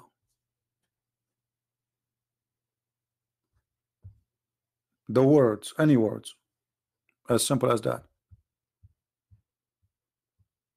But let me tell you why you Muslims you say that, because you could not find your prophet in our book, and Christian they refuse Islam, so you say it's corrupt, because your book teaching totally 100-degree against the Bible teaching, so you say it's corrupt. But let me tell you the good news. I don't believe that the Quran is a corrupt book. I believe the Quran is a fraud. There's a huge difference between corrupt and a fraud, and I will explain to you. Maybe you are slow. Corrupt, it's mean there is original, and the original change in it. The Quran is not. The Quran from the beginning, the original is a fraud. This is why I don't really try to prove the Quran to be corrupt, because how you can corrupt the corrupt? Muhammad himself is corrupt man. The founder, the maker of the Quran is a corrupt man.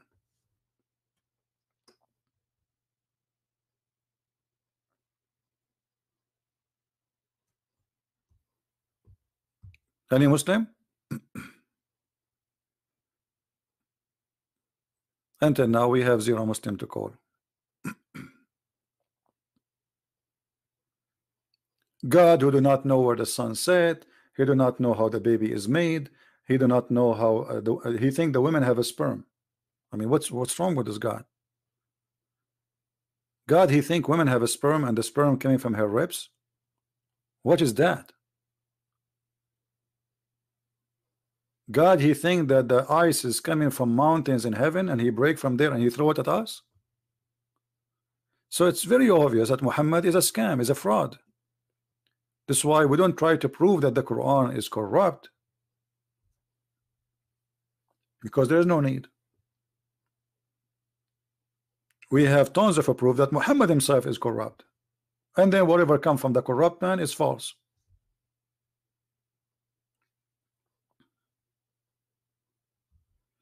Exactly, he could not remember the order of creation. One place he said that the trees and the trees and the grass made first, and the other verse says the stars made first. Have you ever heard of God? He cannot remember which one he made first. Why? He have a short memory. He is suffering from aging. Like you get older, you start forgetting things.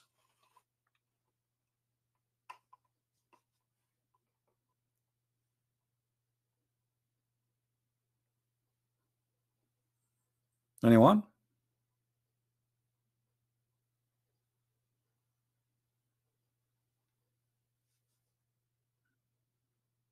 Maybe Allah, he got old and he lost his memory. You never know. I mean, things happen.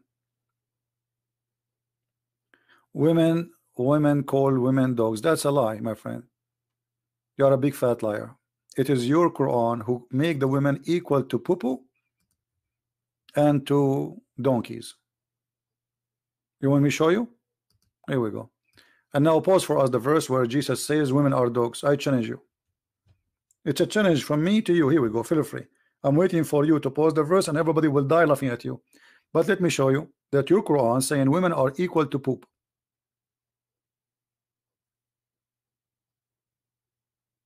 Are you there, Abdul?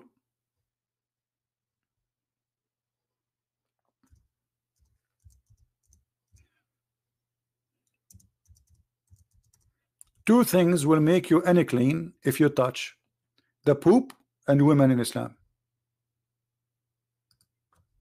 And this is your translation.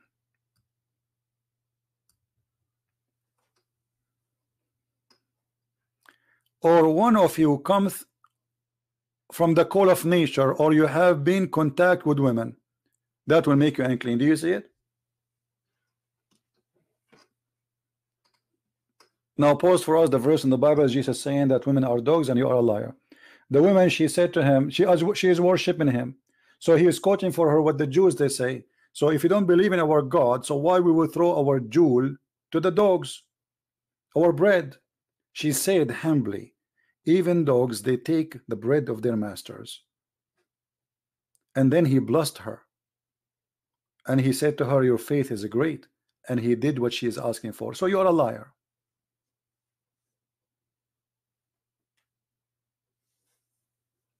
Now, is it true here that your prophet saying in the Quran, Allah saying that if you touch women and poop, you became unclean? Is that right or no? And by the way, it's your prophet who made women equal to dogs. Read this.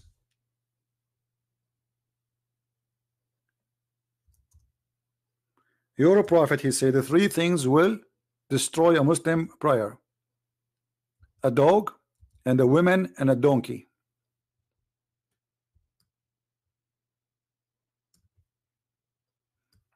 Are you there, Abdul? Is that your prophet saying that?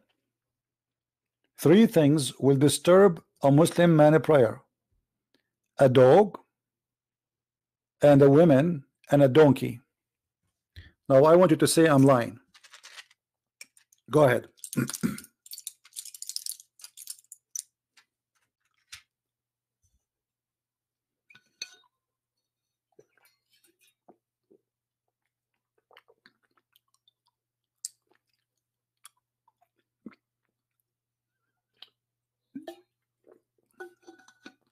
Where is the guy who is fighting for women rights? He's a Muslim.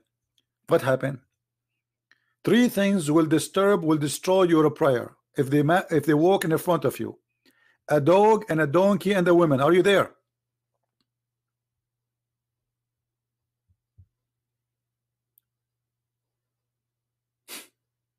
So look what we found in the Quran. The Quran saying two things: if you touch them, you are unclean. Boop, your dirt when you do poo-poo, and women. And Muhammad saying three things will destroy your prayer: a dog, and a donkey, and a woman.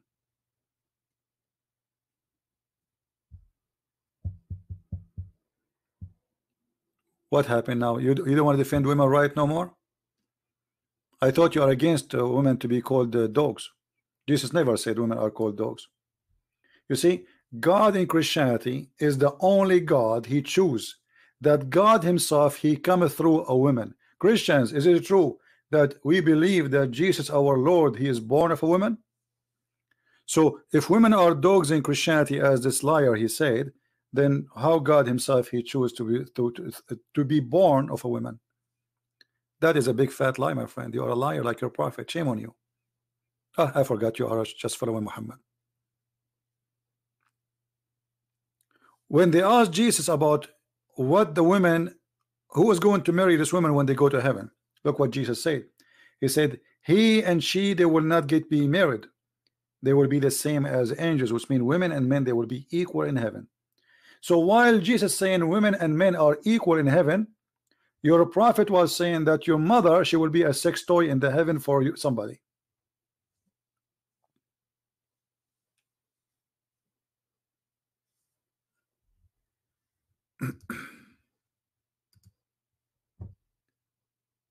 Hassan Ahmad, isn't it the same guy, this guy he called before?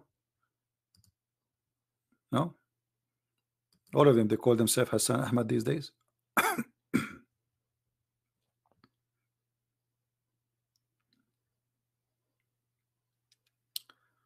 Anyone?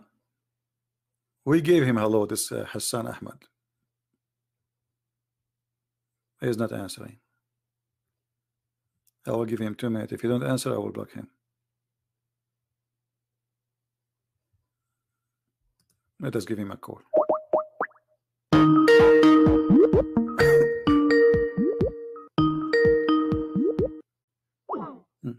He's not even, he declined the call. So why he asked you to call him? Call decline. Hassan the hero. Bye bye, Hassan. Say hi to daddy.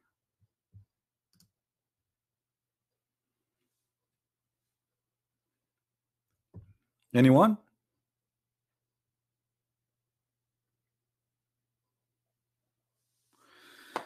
All right, guys.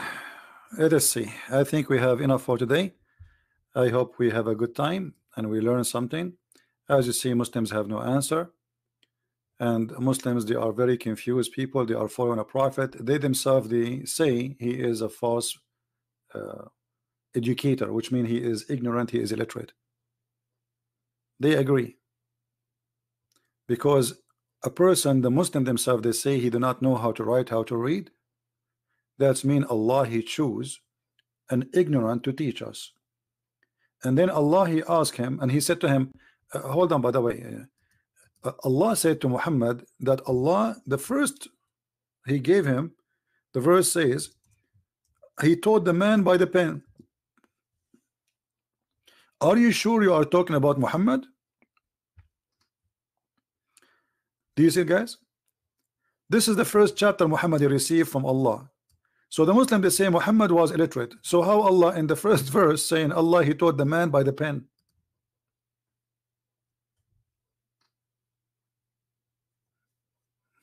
What the pen have to do with Muhammad? If Muhammad do not know how to write, how to read, and this is the first chapter Muhammad he received, Allah saying to him, Allah who taught by the pen. Stupid religion. Stupid religion. And by the way, the pen is not created by Allah. And the word pen is not even Arabic, but yet the Quran says this is a pure Arabic book. Okay, Mr. Guys, this guy, this Muslim, he's saying don't wear women clothing. Okay, so why your prophet he wear his wife clothing? The Jews, they forbid men from wearing women clothing. Do you Muslims forbid men from wearing women clothing, or your prophet he used to wear women clothing? And why he was wearing women clothing?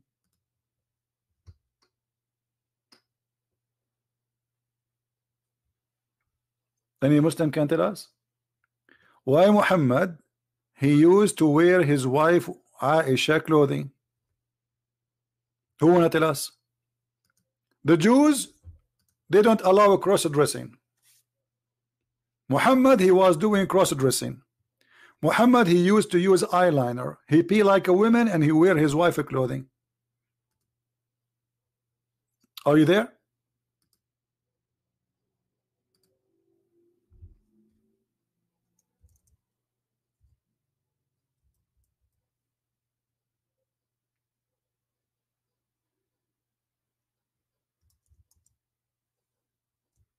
Abdul, are you there? Any Muslim would like to explain to us how a prophet of God he wear women clothing and why? What is behind those women clothing stuff?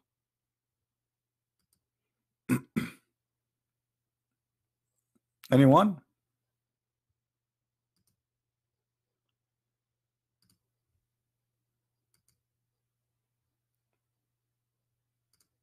We have no answer.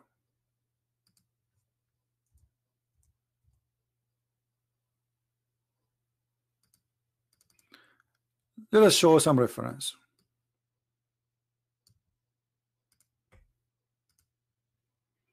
What the prophet was wearing? This is a Muslim translation, not mine.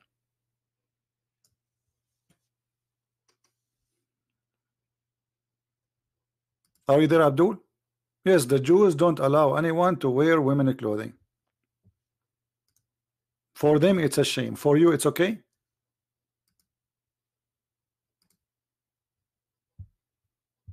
I want an answer from you. You are the one who's against the teaching in the Old Testament saying don't wear women clothing.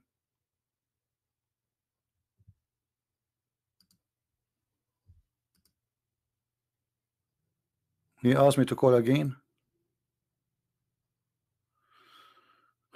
Okay, hold on, because I blocked his name already. He did not answer.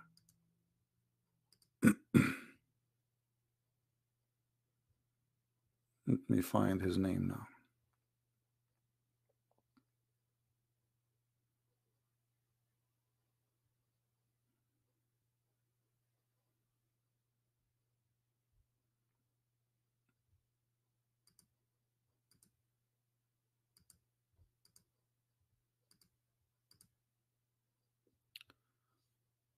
We need to find your name.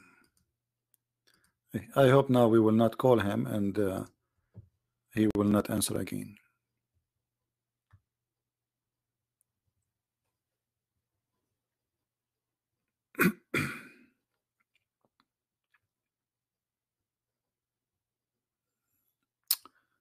Hassan Ahmed.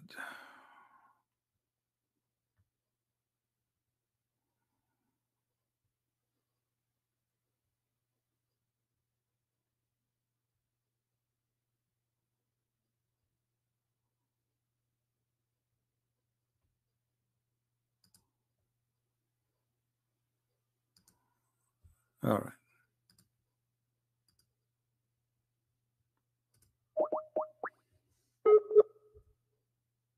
Answer, Mr. Hassan.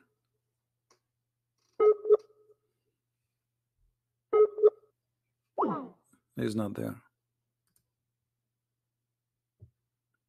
Hassan Ahmed.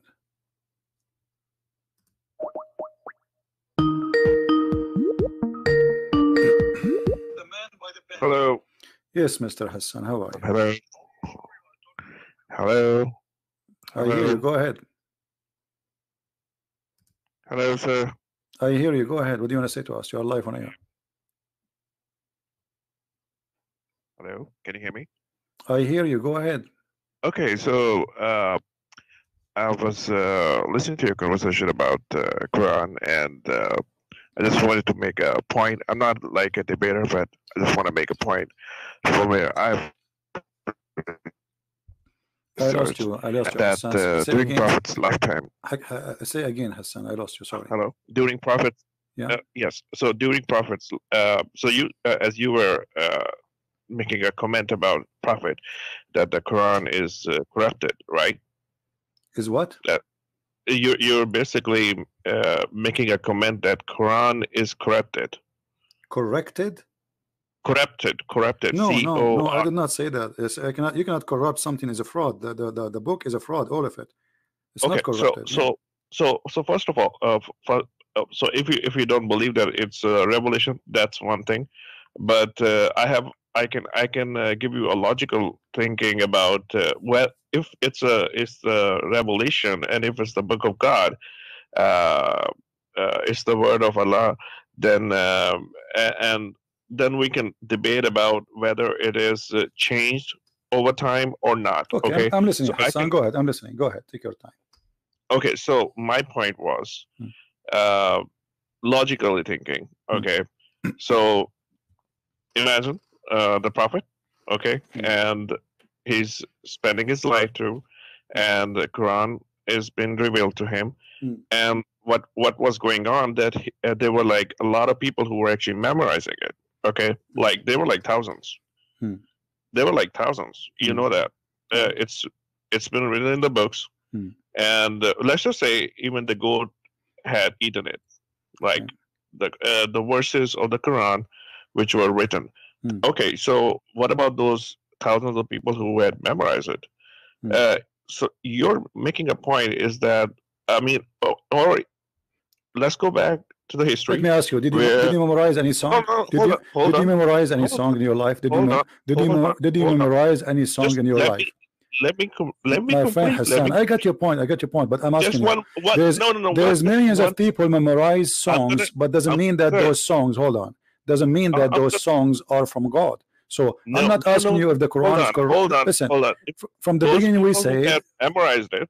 Yeah. You're saying that all of those people, they decided, okay, we're gonna change Quran. No, I did not say that. No, I did not say that. You're not listening. Okay. I said from the beginning, how you can accuse the corrupt of corrupt, which means the Quran itself is a fraud. So how many people recite the fraud, my friend? How many people recite the fraud will not make the fraud true? So what you are saying to me, because you memorize the Quran, that will make the Quran true. So what I'm asking you, can you prove to us? Can you prove to us that and you said to us that the goat ate the Quran? Okay, can you recite for me the verse where it says a woman, she should give her boobs 10 times?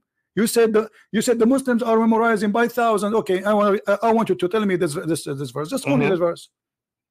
What is the verse? The verse says women, she should give her boobs 10 times. There is no verse like this. This is like hadith. This is what Aisha is saying. No, What do you mean no? No, this is no, what are you There talking is no about? word. There's tons There's- of approves of the. There's tons of approves.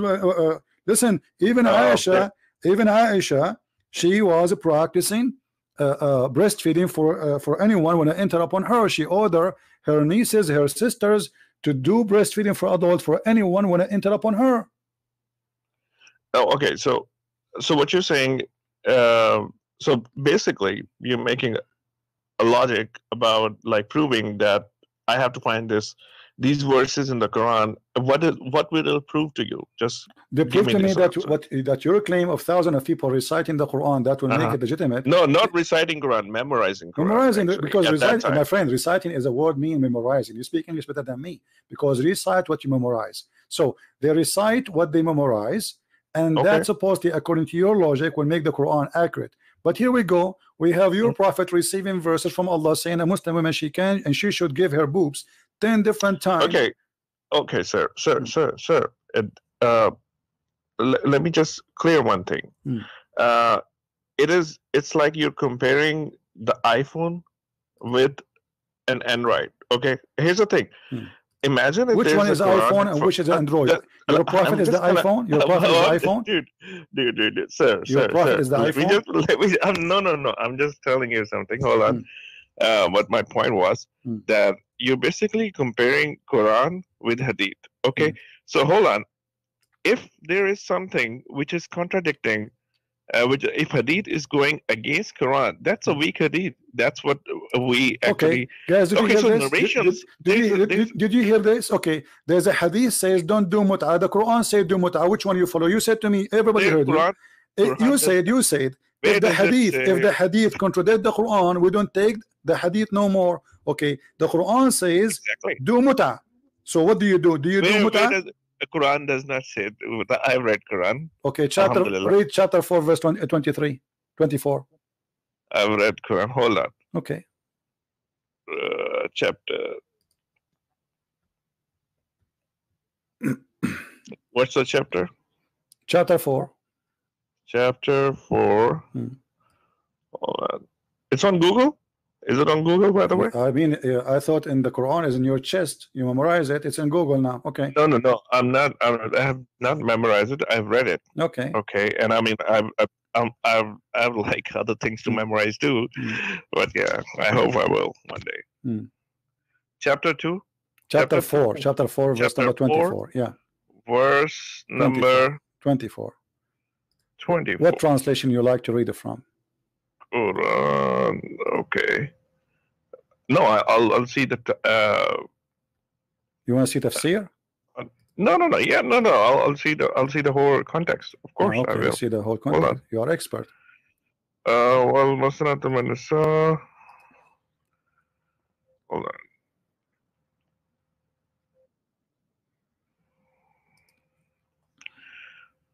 Okay, and also prohibited to you are all married women except those your right hand possesses. Okay, so what's wrong with this? No, it says mastamta'tum bihi. This is mut'ah. The word mut'ah is coming from me. Istamta'tum. You don't speak Arabic, don't you? I don't speak Arabic, but I know how to read Arabic. I can read it. You don't speak Arabic, but you know how to read Arabic. That's funny. What does that mean? Yeah. Okay. Well. والمحسنات you are reading in your own language. You are reading in your own language, the Arabic, but this is not Arabic. We know how that works. Now look, this is the interpretation. Which interpretation you like me to show you? Which one is your favorite scholar? I don't have like a favorite scholar. I can read it from here. My friend, you told me a second ago. You told me there's thousands of Muslims who memorize the Quran. Okay, this is Ibn Abbas, the cousin of your prophet. He was living in the time of Muhammad. Do you agree with him? Do you agree with him or not? Just hold on. Just tell me the translation. I want to. It's in front of you. It's in front of you in the screen. Okay, I'm trying. I'm reading it in English actually. Sahih International wal muhsanati min an-nisa ila. Is this the same one? What's Sahih International? Sahih International is a translation for the Quran, not interpretation. What interpretation you like to read? I'm not reading the interpretation, right? Okay. Just reading the interpretation words because you see, in order to not to waste your time and my time, Mr. Hassan, Can you give me interpretation for the verse? What is the scholar we should read it from? Ibn Abbas, Al-Jalalain, Al-Qurtubi, Ibn Kathir, who? So scholars or Quran? Which one is more? Oh, so now scholars are garbage.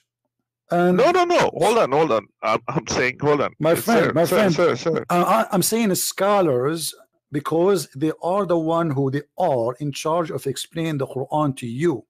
So No, you're scholars, not mine. I can read Quran on my own. No, you cannot. You don't even speak Arabic. Oh, hello. I cannot speak Arabic, but I can read Arabic. Okay, so how? Like so what's the benefit of reading? Okay, hold on. So now I'm going to open a book in Iranian language, because Iranian they use Arabic letters, so I can read them, but I don't understand. That's very silly, my friend. You can get the translation. My friend, okay, but the translation, you okay? Do you agree that translation? Okay, and do you accept? Are two do you different accept things? the translation? Do you accept the translation of the Quran? Yes. Okay, what translation you accept? What translation you accept? Whatever is Sahih International. This one. Of Sahih course I will. International, guys. This guy he accepts Sahih International. This is the translation for the Quran. Are you sure? Yeah, it's written over here in front of me. That's Okay. how I can read. Read for us Sahih translation. Go ahead.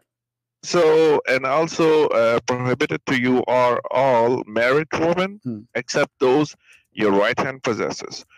This is the decree of Allah upon you, and lawful to you are all others beyond these, provided that you seek them in marriage with gifts from your property, desiring chastity, not unlawful sexual intercourse. Full stop. Okay. So for whatever you enjoy of marriage from them, All right. give them their due compensation as an obligation, and there's no blame upon you for what you mutually agree to beyond the obligation. Okay. Indeed, Allah is ever knowing All and wise. So Sadaqallahu Azim. So this is the interpretation of the verse. All right. So where does it say mata? Does it say? Did you see the word enjoy? Yes. Okay. Yes. That joy is a full marriage or temporary marriage? Where does it say? Okay. So for whatever you enjoy of marriage from them. My friend, it no. Says, Hold on. No. Read. Yes, I'm reading. It says this is here is about what is lawful for you. And Muhammad is counting what is lawful for you. What is lawful for you is to rape women they are married who they are slaves. Do we agree in that? Yes, you can marry the no, slaves. not marry them, to rape them. Don't say marry. No, it's not rape. They are married. How you marry women? They are married. They are married. They are married. It's in the front. You are the one who choose the translation, not me. You are the one who say this. Yes. Okay. Yes. It says it's forbidden for you to women who they are already married, except. Yes, of course, okay. Of course. So except what? Except your right process. Exactly. Okay, let me ask you.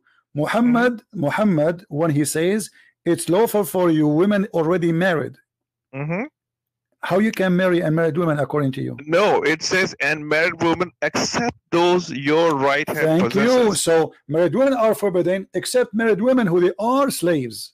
Oh, dude. There's like written in Abdul. This is you see, hello. I don't like stupid. No. Listen. You're basically don't make me hang up on you because you are a kid. Do you like us to see scholars? I'm not a kid. No, I'm a 34-year-old. If you are not a kid, then accept. The translation says it's forbidden for you. All married women except. Do you speak English or not? All married. This is your translation. All married women are forbidden for you except the slaves. In front of your eyes. Okay, listen. So let me ask you. Why? Okay, Hassan. Just to make it short. Why all the scholars of Islam agree with me against you? Give me a reason. No, they don't agree with you. Here we go. Okay, they agree with me probably. No, let us take it one by one. Here we go. Are you sure? If I approve it, you apologize and you say clearly that you are a silly, stupid dude claiming knowledge. Are you willing? Okay. See, here we go. You're basically using a foul language. No, I'm not. Because you're a liar. Here we go. Those are the scholars. Choose one for me. Anyone. All of them. Why would I have this. Listen, listen. You are a silly. You are a silly, stupid. Again, I say it. I'm not calling you names. You are, because then you have to accept a scholar. What a scholar you accept? Give me a name. Where are your manners? Grow up, man. You are a Muslim. You speak about manner. Running the YouTube channel. You're a prophet. Your prophet says, "Shut up, shut up." You don't want to talk. Your prophet says, if you talk about manner, the one who is proud about his heritage, tell him to go and bite the penis of your father. And you are talking about manner? I did not say to you, go and bite the penis of your father.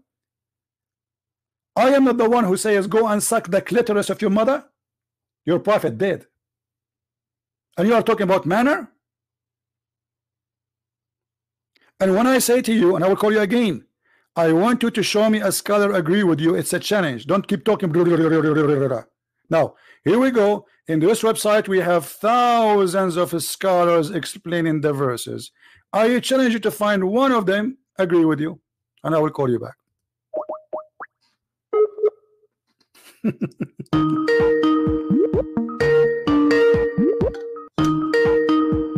Hello. Okay, so now did you hear me? Yes, I can hear you. Did your prophet say is the one who is proud about his inheritance, tell him to go and suck the penis of your father or bite it?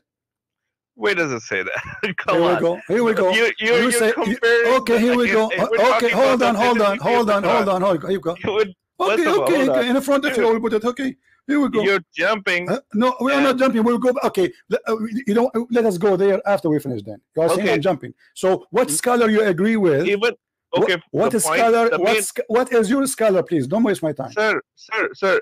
Either you're gonna question me or I'm going to question you. No, we are. You're saying you are an Indian guy who don't speak Arabic, you don't speak good English, you don't speak your language, and you are trying to school me. So I'm not going to waste my time. No, I'm not trying to school so you. I am asking you.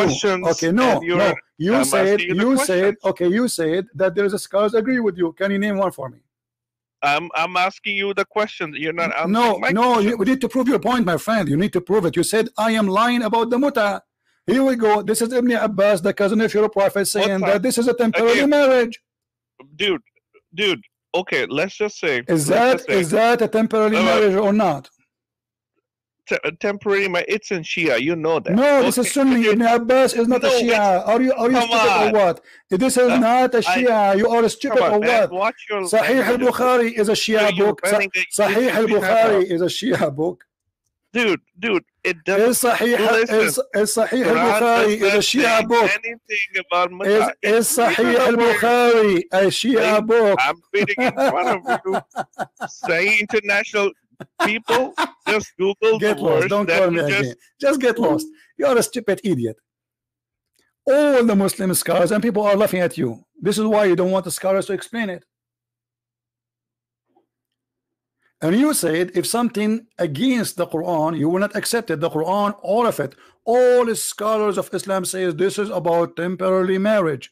For a marriage for an agreed limited period of time. Who is talking? Ibn Abbas. Ibn Abbas is a Shia. What about Ibn Kathir? Ibn Kathir is a Shia. Al-Tabari is a Shia. Al-Qurtubi is a Shia. You are a stupid idiot. Al-Bukhari is Shia. Shame on you, stupid idiot. The Shia, they practice the muta because there is no verse in the Quran forbid that. And you actually agreed with them because you said if any hadith against the Quran, we should not follow the hadith. Well, the Shia, they say the same. There's hadith saying the muta is forbidden, but in fact there's hadith saying the muta was a practice, still practice after Muhammad, and we can find tons of them. So this guy, he don't want to read his scholars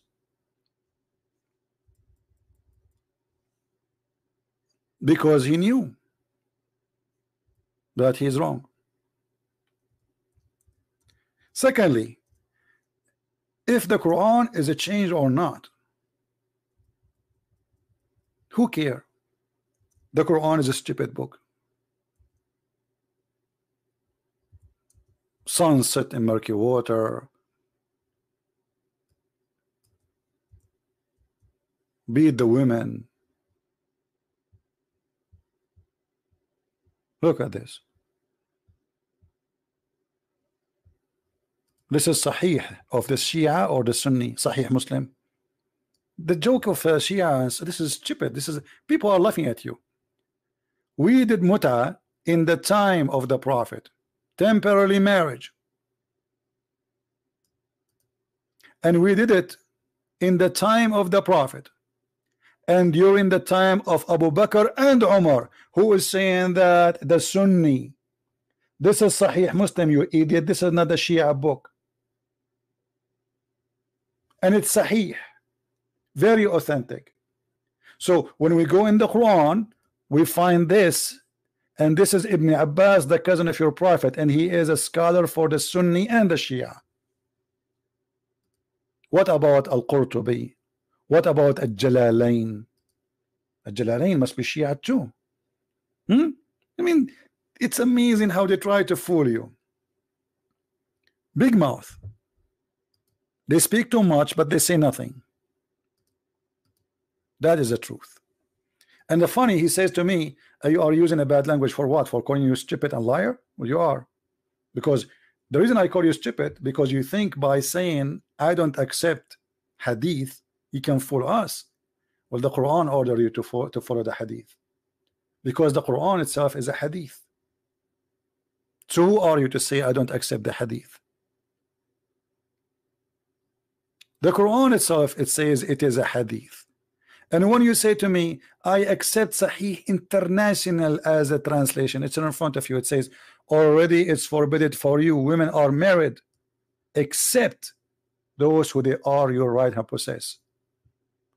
And then he says, no, it doesn't say you can have sex with married women. It says, this is the translation you choose.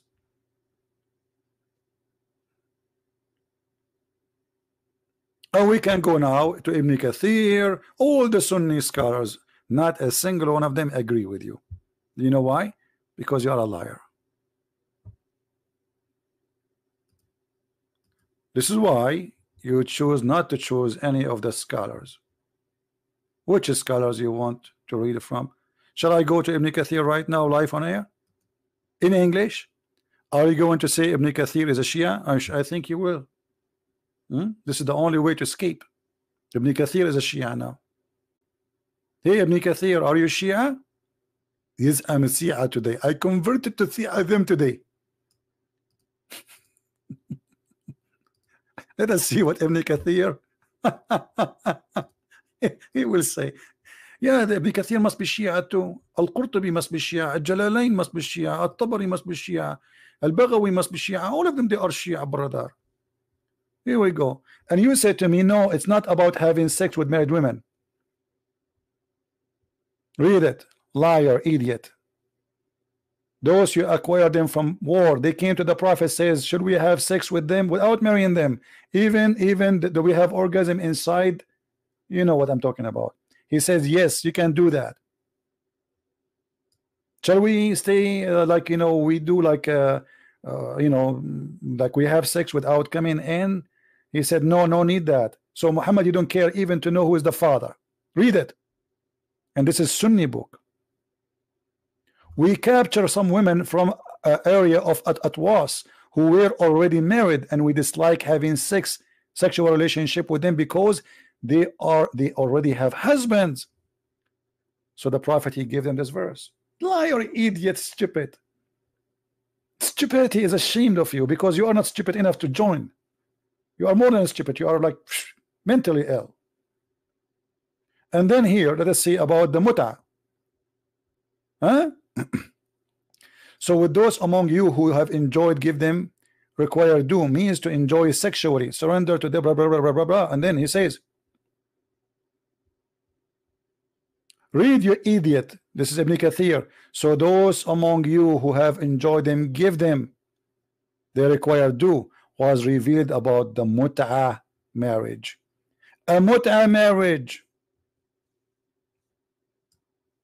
This is why you don't want to read the scholars, and you claim, lying, that the scholars agree with you. You are a fraud, like your Prophet. Do you see it, how we prove it easy? So why you are lying to yourself? You only talk about hadith. I'm not talking about hadith, you idiot. This is the Quran. This is hadith now. All this time we are reading this verse and this is hadith now.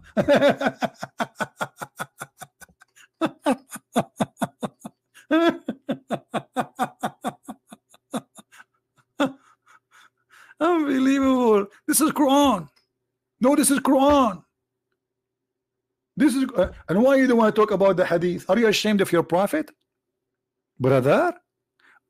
Is it the Quran is a hadith? Here we go. The Quran says that the Quran is a hadith, and it was collected the same as the hadith collected.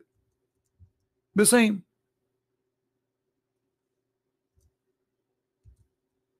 All the Quran is a hadith. Here we go. Chapter 4, verse 42. Quran is a hadith.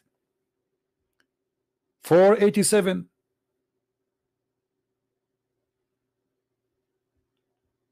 Read and love. Huh? And actually, we will show you a verse where it says clearly that the Quran is the best of the hadith. All of these verses saying the word hadith. All of them, they are talking about hadith.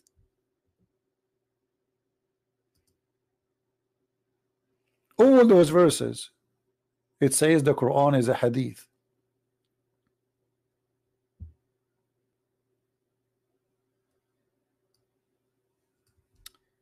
Ignorant.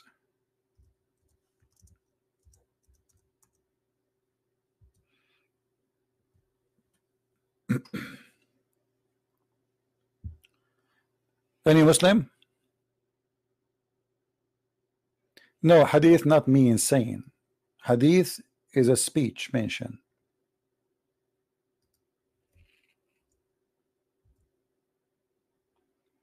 Do you see it? Allahu nazzala ahsan al-hadithi kitaban.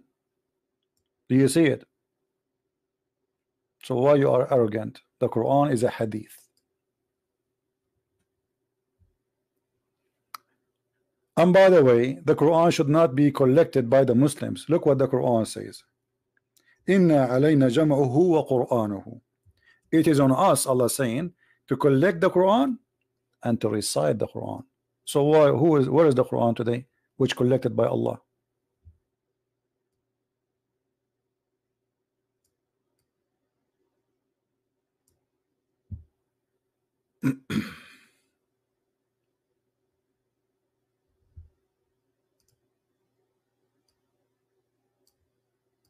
Wrong verse. Here we go.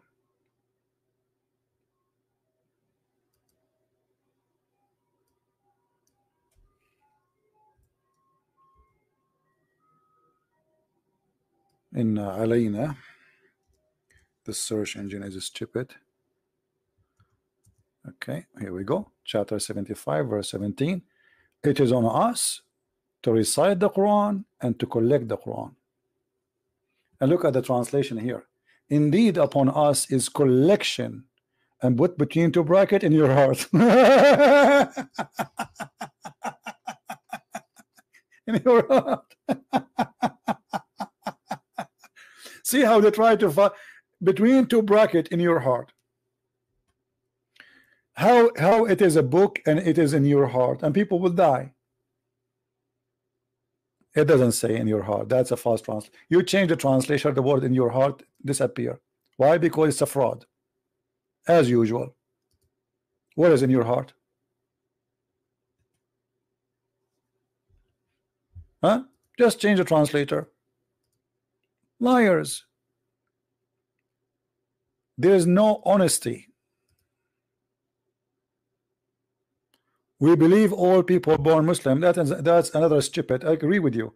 All Muslims are born Muslims, because when you are a Muslim, you know, when you are born, you eat even your poo-poo. Okay, that's me. You are ignorant. So you are a Muslim and you stay Muslim. But the difference is that somebody, he is a baby, he eat his poo-poo when he is a kid, but when he grow, he understand that this is wrong. In your case, you keep doing it. This is why the Prophet, he ordered you to drink camel urine, and you think it's a holy order. So when you are a kid, you are a Muslim, you drink poop, you eat poop, or you drink piss.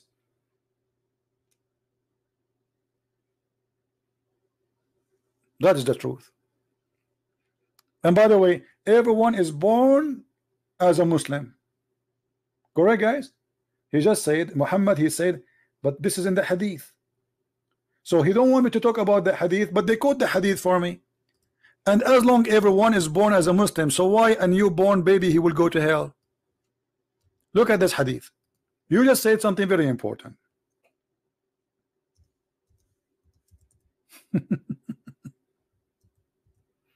Everyone, brother, is born as a Muslim. Aisha and Muhammad, they went to a funeral, and a child from a Muslim family of Al-Ansar, he died. He said he will be, this child, he will be a bird from the bird of paradise. Muhammad, he says, might be otherwise, he might go to hell. So how a child, he is born as a Muslim, he die as a Muslim, he go to hell? Explain to me. I will tell you why. Because Muhammad obviously is a fraud. He contradict himself. This guy not only born from a Muslim family, as you said, everyone is born as a Muslim. So okay, he's a child, he never commits sin. He did not even reach the age of sin. Look what Aisha, she said.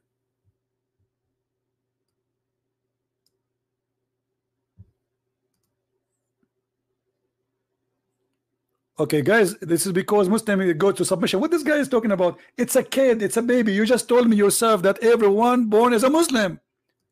So how you submit to Allah and you are a baby? And if you submit to Allah and you are a baby, and you tell me that every baby is a Muslim, so how the baby who is a Muslim will go to hell? Solve the problem. Go ahead.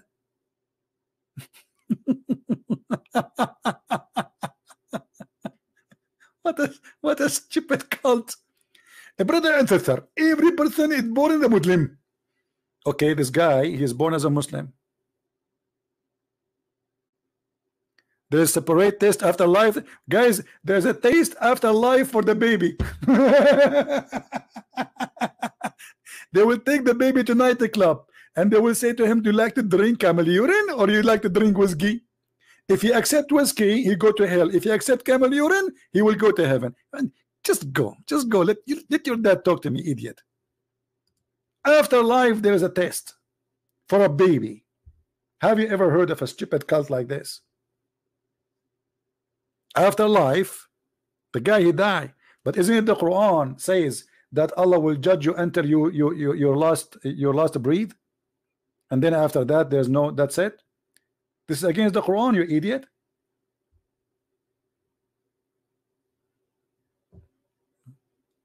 I hope idiot will not be upset from me because I'm using it too much. They might sue me. They say, hey, you don't call those people idiot. They don't fit there. They are more than idiots. Anyway, guys, I'm going to stop for now.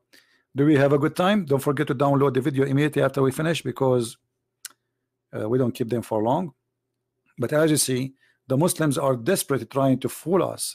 You know, like we show you how Mr. Hassan lying openly about his book and trying to prove to us reservation of the Quran by saying that we memorize the Quran, but he himself do not memorize one verse.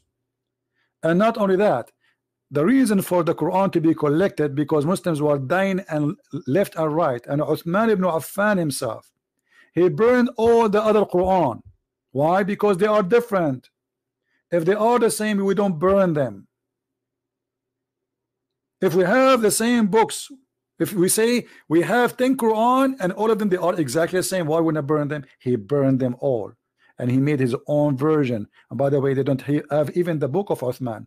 What they have today is recitation of Hafs according to Uthman,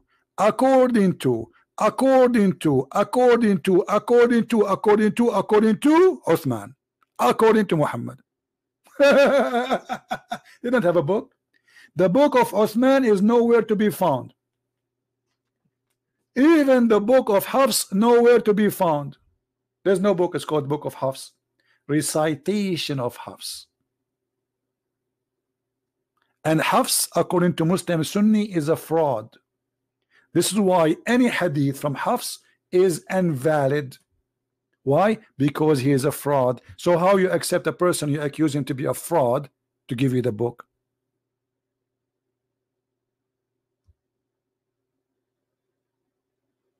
Hafs accused by Muslim Sunni, not Shia, that he is a fraud and he is a thief and he is a liar.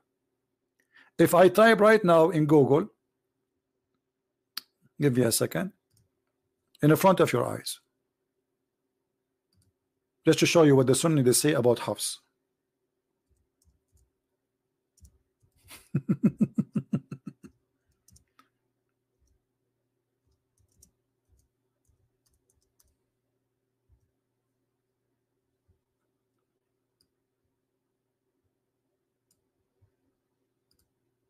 Here we go.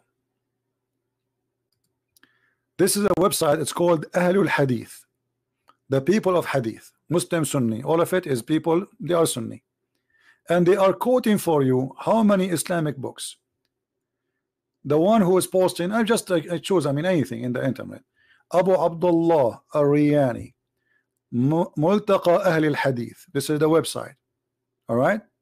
It says, oh, you know what? Let me translate the page for you to English. Why I want to do that? I mean, where is translation? It doesn't appear. I think I have to use Google. Yeah, I think I need to open it in Google browser. Okay, hold on. Let us open it in Google.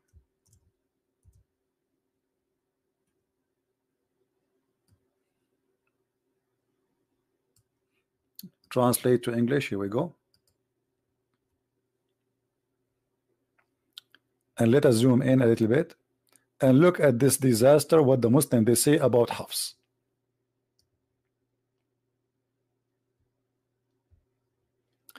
I saw that Hafs ibn Sulaiman said blah blah blah blah blah. Okay, no, blah blah blah blah blah blah blah. You can read, and then you will see. Let me you know, just to make it simple.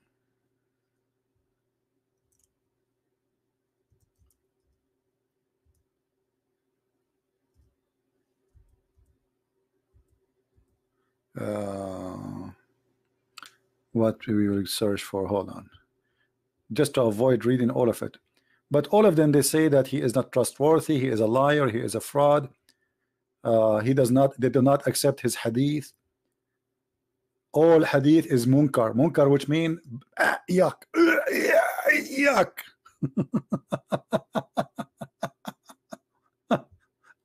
All the hadith are not only da'if, actually this is not a great translation, it's rejected. And he said does not write his talk, don't write his talk because he's a liar. He's not like you know, credible to write. He make up stories. Like translation of Google is not, he's a liar. Look, he's a liar. He make up hadith. Do you see it? He's a liar who make up hadith. And those are the reference. The Muslim scholars are saying that he's a liar. All those references saying one thing, that Hafs is a fraud. He used even to steal books and he write it and make it in his name.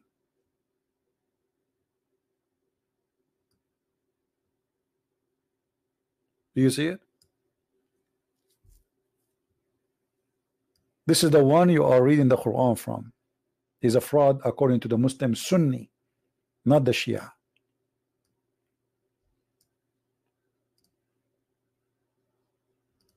But you know, for me, I don't focus on those things because who care if the Quran changed or not, if the goat ate the Quran or not.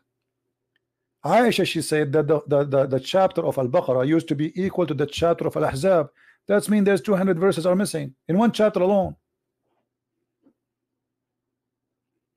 Umar ibn al-Khattab, he said, and this is a Sunni hadith, not Shia, that the Quran was 1,025,000 letter, I think, which mean 1,025,000 letter, as I remember the hadith.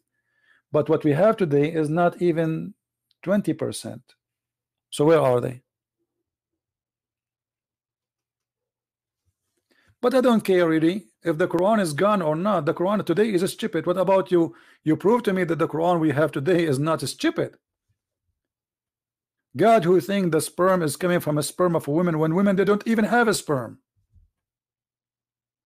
From the chest of a woman. From where? From the location of the necklace. That's what we care for. The Quran is corrupt. The Quran was not. That will not change anything. But I don't waste my time.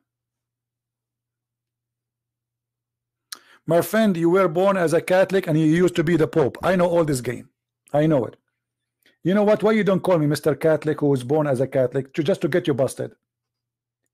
All Muslims who they claim, they come here, they say to me, I was a Catholic. Nobody was a Protestant and nobody was Orthodox, because in Islam they consider number one enemy to them is the Catholic. Everybody was a Catholic. Even the Mother Teresa, she converted to Islam. By the way, the Pope who died last year, he became a Muslim. Stupidity. We laugh at you.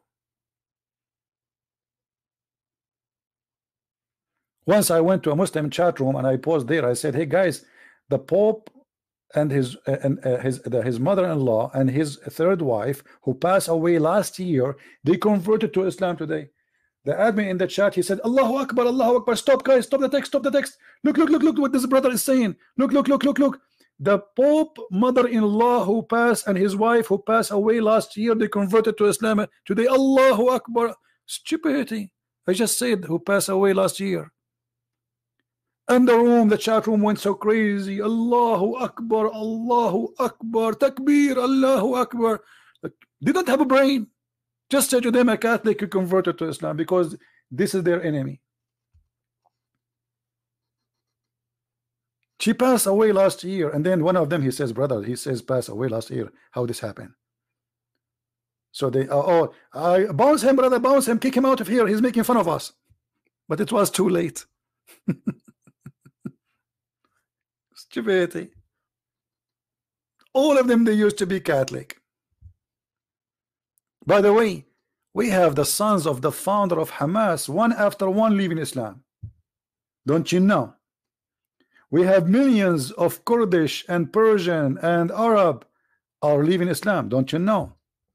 We have the prophet wife who left Islam. Don't you know? Isn't it true that the prophet wife who left Islam and she became a Christian? Imagine.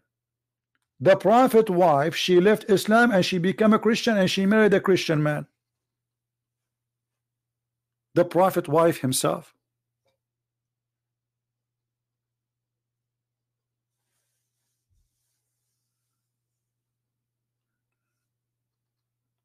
Maybe we should make a video about this topic when we don't talk about it usually.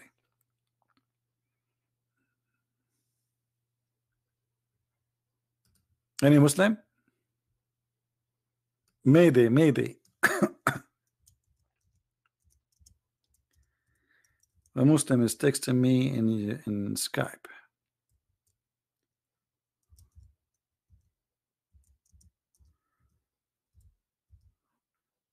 There we go. We just got somebody he want to leave Islam.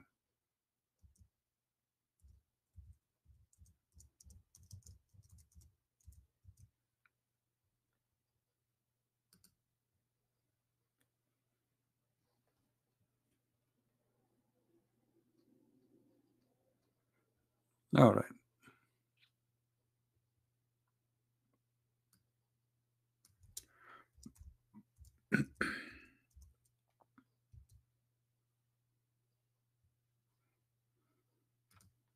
All right, guys. Sorry, I wasn't looking at the chat. So, do we have any Muslim here? See, because after we heard this conversation with Mr. Hassan, there's a guy. He says to I check what you said, and I will let him. It's up to him if you want to call. And he is agreeing. He said everything you said, I found it to be true. So look like this guy, he is leaving Islam. I don't know. I'm waiting for him to say yes. Who's next? Tell us about the wife. Which wife? What wife?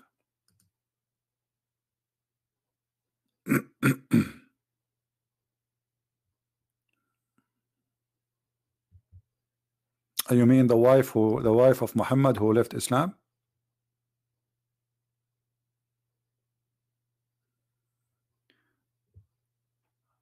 Her name is Qatila.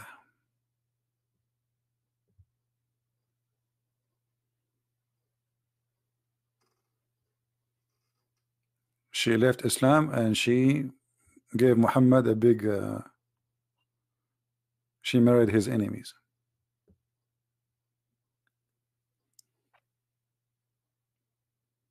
No, qatila, not qatira. Qatila.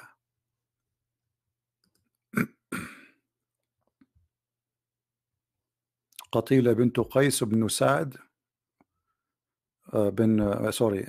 قتيلة بنت قيس, her grandfather, I think his name, anyway, from the tribe of Kinda.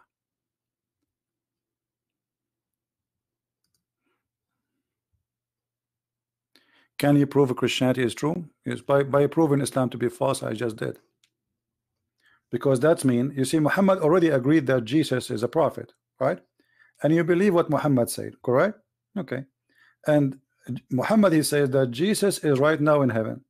So already I do not need to prove to you that Muhammad saying that Jesus is in heaven and he is a prophet. So what is left? To prove to you that Jesus is God? Well, he's in heaven.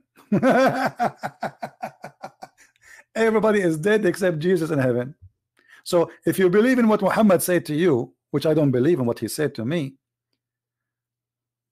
that alone is enough to prove that Jesus is God. Why need to prove to you anything? If you believe that Muhammad was saying the truth, that Jesus, he made people who are dead coming from the ground, and he breathed into the mud, which means he gave life from his breathing, that's mean he's God, because this is how God he create. The proof that the Christianity is true is in your book. Otherwise, how Jesus, he breathed, and from his breathed life come, not from the breath of Allah. Like Jesus did not make a statues or a figure of mud and he say Allah make it alive. No, he breathed into it.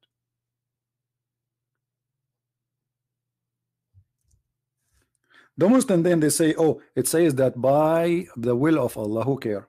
This is your claim.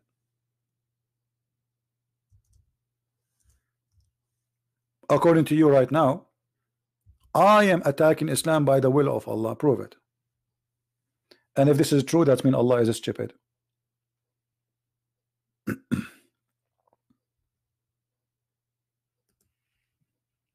This is your Quran.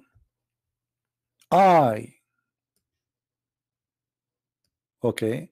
The Quran says that those are signs which Allah support Jesus with. I have come to you with the signs, and I make for you out of the clay as if it were a figure of a bird, and I breathe into it. You see here, they don't take that. They took the I off. Change the translator, you will see the I. Just to show you. This is Yusuf Ali. Yeah, let's go to a different translator. Where is the I? Does it say I? Yes, it says I. Read it. See? Yusuf Ali, there's no I. Here it is I. And I breathe into it and make it a bird. And then they say to me, by Allah leave. Read it in Arabic. Do you know Arabic? So what in Arabic? ورسولا إلى بني إسرائيل قد جئتكم بآية من ربكم أخلق من الطين طير الطير فأنفخ فيه تكون طيرا في إذن الله وأبرئ الأكمه. So, but the funny, you are asking me to read in Arabic, but you don't know Arabic. Idiot.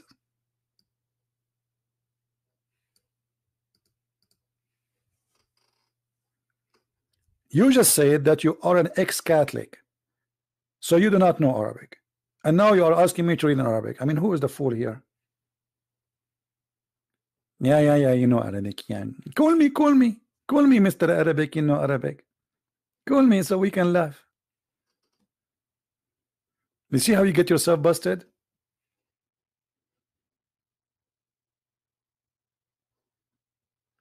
Yeah. Okay, call me. You said you are Lebanese. Okay, call me and I will ask you a very simple question about Lebanon. Call me. A Lebanese who speak Arabic, obviously he know everything. Just call me. Can we take from your time a moment, Mr. ex-Catholic? Not yours.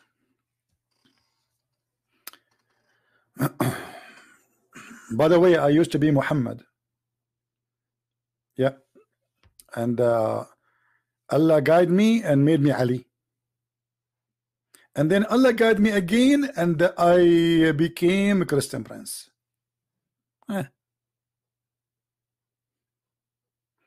Like Mirza Ghulam, he was married for 3 years and then Allah, he made him Jesus. This is what the Ahmadiyya believe in. That Ahmad Mirza Ghulam was married, the mother of Jesus, for 3 years. He transformed the gender, transgender, you know. He was married, he became Jesus. 3 years he was Mary. And then one day he woke up in the morning, he found himself Jesus. And this is a religion, more than 30 million they follow it from the Muslims.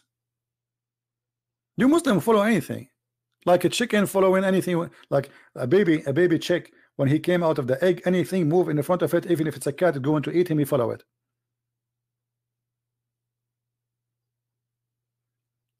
And the funny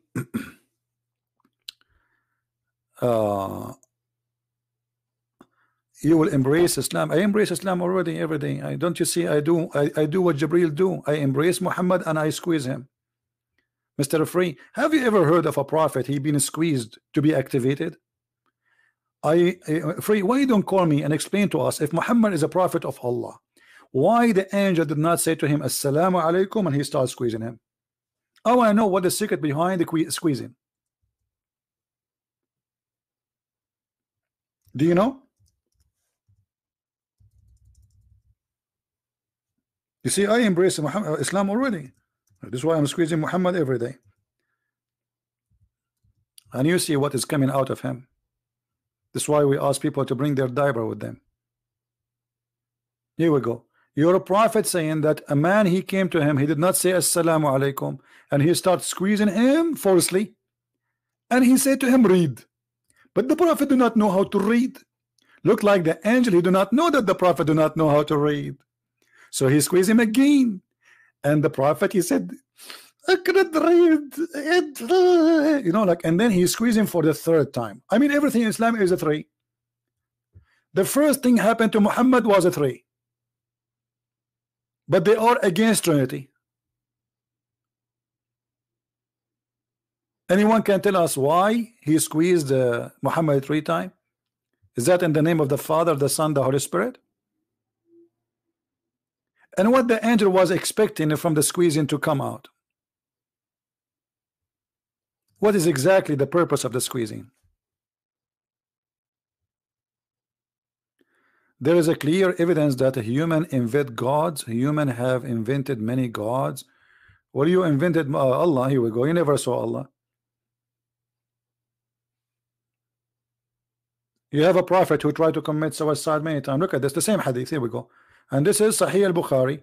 The prophet, when Waraq ibn Nawfal he passed away, he became so sad and he intended to throw himself from the top of the mountain many times.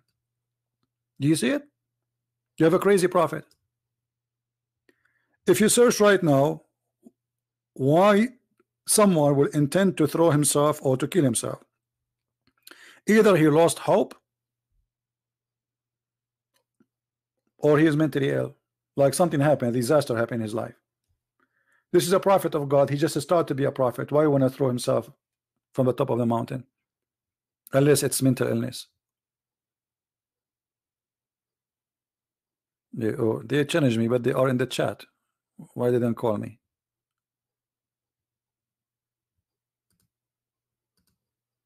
Anyone want to tell us why Muhammad tried to throw himself from the top of the mountain? Isn't it Muhammad, he said, the one who tried to kill himself as suicide, not suicide bomber, suicide, which means not to kill the enemy, just to kill himself. He will enjoy hell forever. So why Muhammad trying to enjoy hell forever?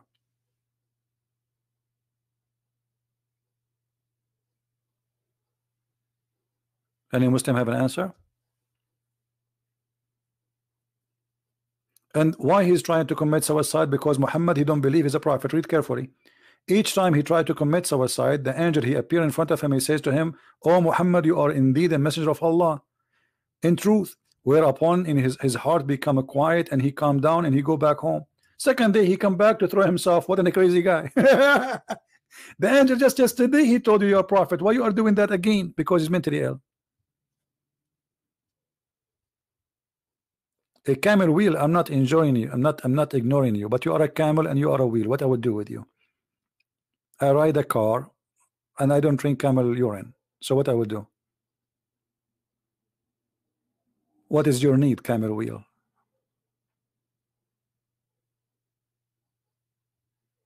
Any Muslim have an answer? And the funny, by the way, I mean, the story here is kind of a drama, because look what happened. Muhammad, he climbed the mountain. This is Muhammad. Muhammad climbing the mountain there again, there again, there again, there again. And the mountain is so high. So like let's say Muhammad is going to Everest. And this is the Everest mountain. Muhammad is doing hiking now. Muhammad, he keep going, keep going, keep going, keep going, keep going, keep going, here in the top of the mountain. And then when Muhammad he arrived in the top of the mountain to throw himself, now Jibril appear and says, you are a prophet. Why you don't say that to him before he started climbing, the poor guy? I mean, you wait until the last moment. And now the poor Muhammad, he have to go down all the way. And then second day, Muhammad, he do the same.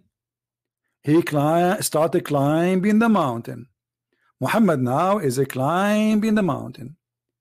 Muhammad now is going up in the mountain. Muhammad now is going high in the mountain. Muhammad is sweating in the mountain. Muhammad is so tired in the mountain. Muhammad, he can't breathe going up to the mountain. Muhammad almost fell down from the mountain. Muhammad hold the rock of the mountain. Muhammad arrived to half of the mountain. Muhammad now is arrived to the top, almost to the top of the mountain. Muhammad climbing more to the mountain. Muhammad now is arriving almost there. Muhammad now is getting ready to be there. Muhammad now is there, and then the angel appear for him, says, don't throw yourself, don't throw yourself, you are truly a prophet. Why you don't tell the guy before he leave his home? If this will solve the problem, you wait for him until he go in the top of the mountain, and the poor guy, he lost like 10 pounds every time he go. I can imagine Muhammad became so skinny then. I mean, imagine, put yourself in his shoes, I mean his panty, climbing the mountain, every day climbing the mountain, and the angel appear only when Muhammad he want to jump. I think the angel he is doing that in purpose. He said like, let him go, let him go. Yeah, climb up, go up. Muhammad, continue. Go. The poor Muhammad, when he arrived to the top, the angel, bingo. Hey Muhammad, Habibi Muhammad, don't jump Muhammad, you are truly a prophet. And the prophet, he says to him, really? I'm a prophet? He says, yeah, truly you are a prophet indeed, brother. And then the prophet, okay, because I thought I'm not a prophet. No, you are a prophet. Okay, what is this? What this drama is about? You know, an Indian movie is made better. I mean, you watch an Indian movie, from the first scene you know what will happen in the end. Well, Muhammad movie is not even an Indian movie. Look at this. Every day. And then when he come, whenever he come, the period coming of inspiration used to become long, he would do as before. Like, what the heck? This guy, he like it. He liked to go to the mountain. He would, let me throw myself. I want to throw myself. And then the angel come. What is this? I mean, the director of this movie is horrible. Come with the better story. Where is Muhammad? In the top of the mountain. Where we can find Muhammad? In the top of the mountain. What Muhammad want to do? Want to throw himself up, so nobody believe him no more. Muhammad want to kill himself. Muhammad want to kill himself. Let me, I want to go. Okay, let him go. And this is what happened. Muhammad, he say he want to kill himself. He go all the way to the top of the mountain. Nobody follow him. He thought that his family, they will go after him. Please, Muhammad, don't do it. Let us call the FBI to talk to you. Negotiation. What do you want? I want an iPad, and I want iPhone, and I want my internet for free. Otherwise, I'm going to jump. But nobody follow him. Nobody care. Okay, kill yourself. So he go all the way to the top of the mountain. Nobody care. He come back and he claimed that the angel appeared to him. So down the stairs, he said to him, I'm going to go upstairs. I'm going to kill myself. Nobody care. His wife did not follow him. His family did not follow him. Okay, Muhammad, go. Go, Muhammad, go. Because they knew he's a potato. He will not. He say things nobody. He don't mean it. Okay, Muhammad, just go, brother. Why you don't debate in real life? Somebody tell you this is not real life, you idiot. Why you don't debate in real life? We must be dead now. Why you don't debate in real life? Because if in a computer and I make you do poo-poo, so imagine in real life what will happen.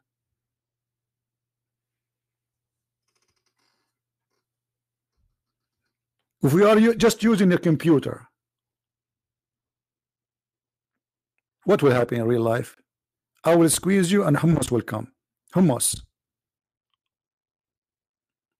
Real life. Anyway, I think we are done for today. I want to say thank you guys. We have 1,000 likes only. Why? Why? If the program is about lipstick, we will get more likes. Honest to God, I saw some programs, women, they are talking about lipstick, jeans. They have like 4,000 or 5,000 people watching live. You believe it? I think I'm going to change my program. I will make it about lipstick, about eyeliner, how to make a makeup. Then people will come.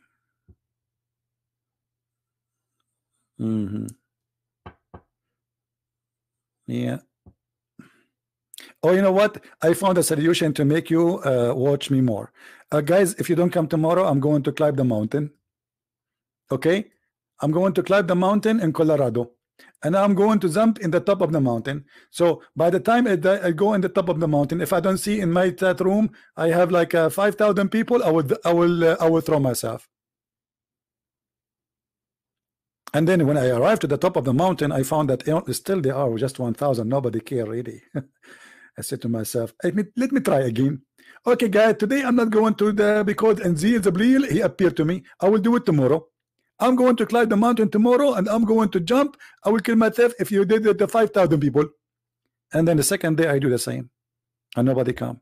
Nobody care. Not only that, people will start saying, hey, XTP, when you do it? Like, come on, go.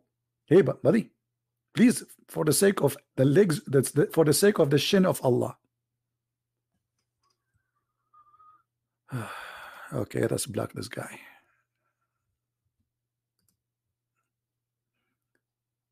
Anyone who will flood the text, we will block you. It's very easy. Take us one click. It take us only one click. This is how easy it is. Anyway, guys, thank you very much for being here. If you like this video, don't forget to download it before the video throw himself from the top of the mountain. And if he throw himself from the top of the mountain, then it's going to be very hard to put it together. So, brothers and sisters, if you believe in Allah, brother, and you believe in his heaven and his prophet who tried to throw himself many times, brother, download the video and share it with everybody so we can learn how we can throw ourselves from the top of the high mountain. For it is very, very nice, very beautiful. Here we go. The prophet was trying to learn how to fly. It's very much of adventure. Very much. Thank you very much for being here. May the Lord bless you. And we see you again. Christ is Lord. Islam is false. And we prove it every day. Take care. Bye-bye.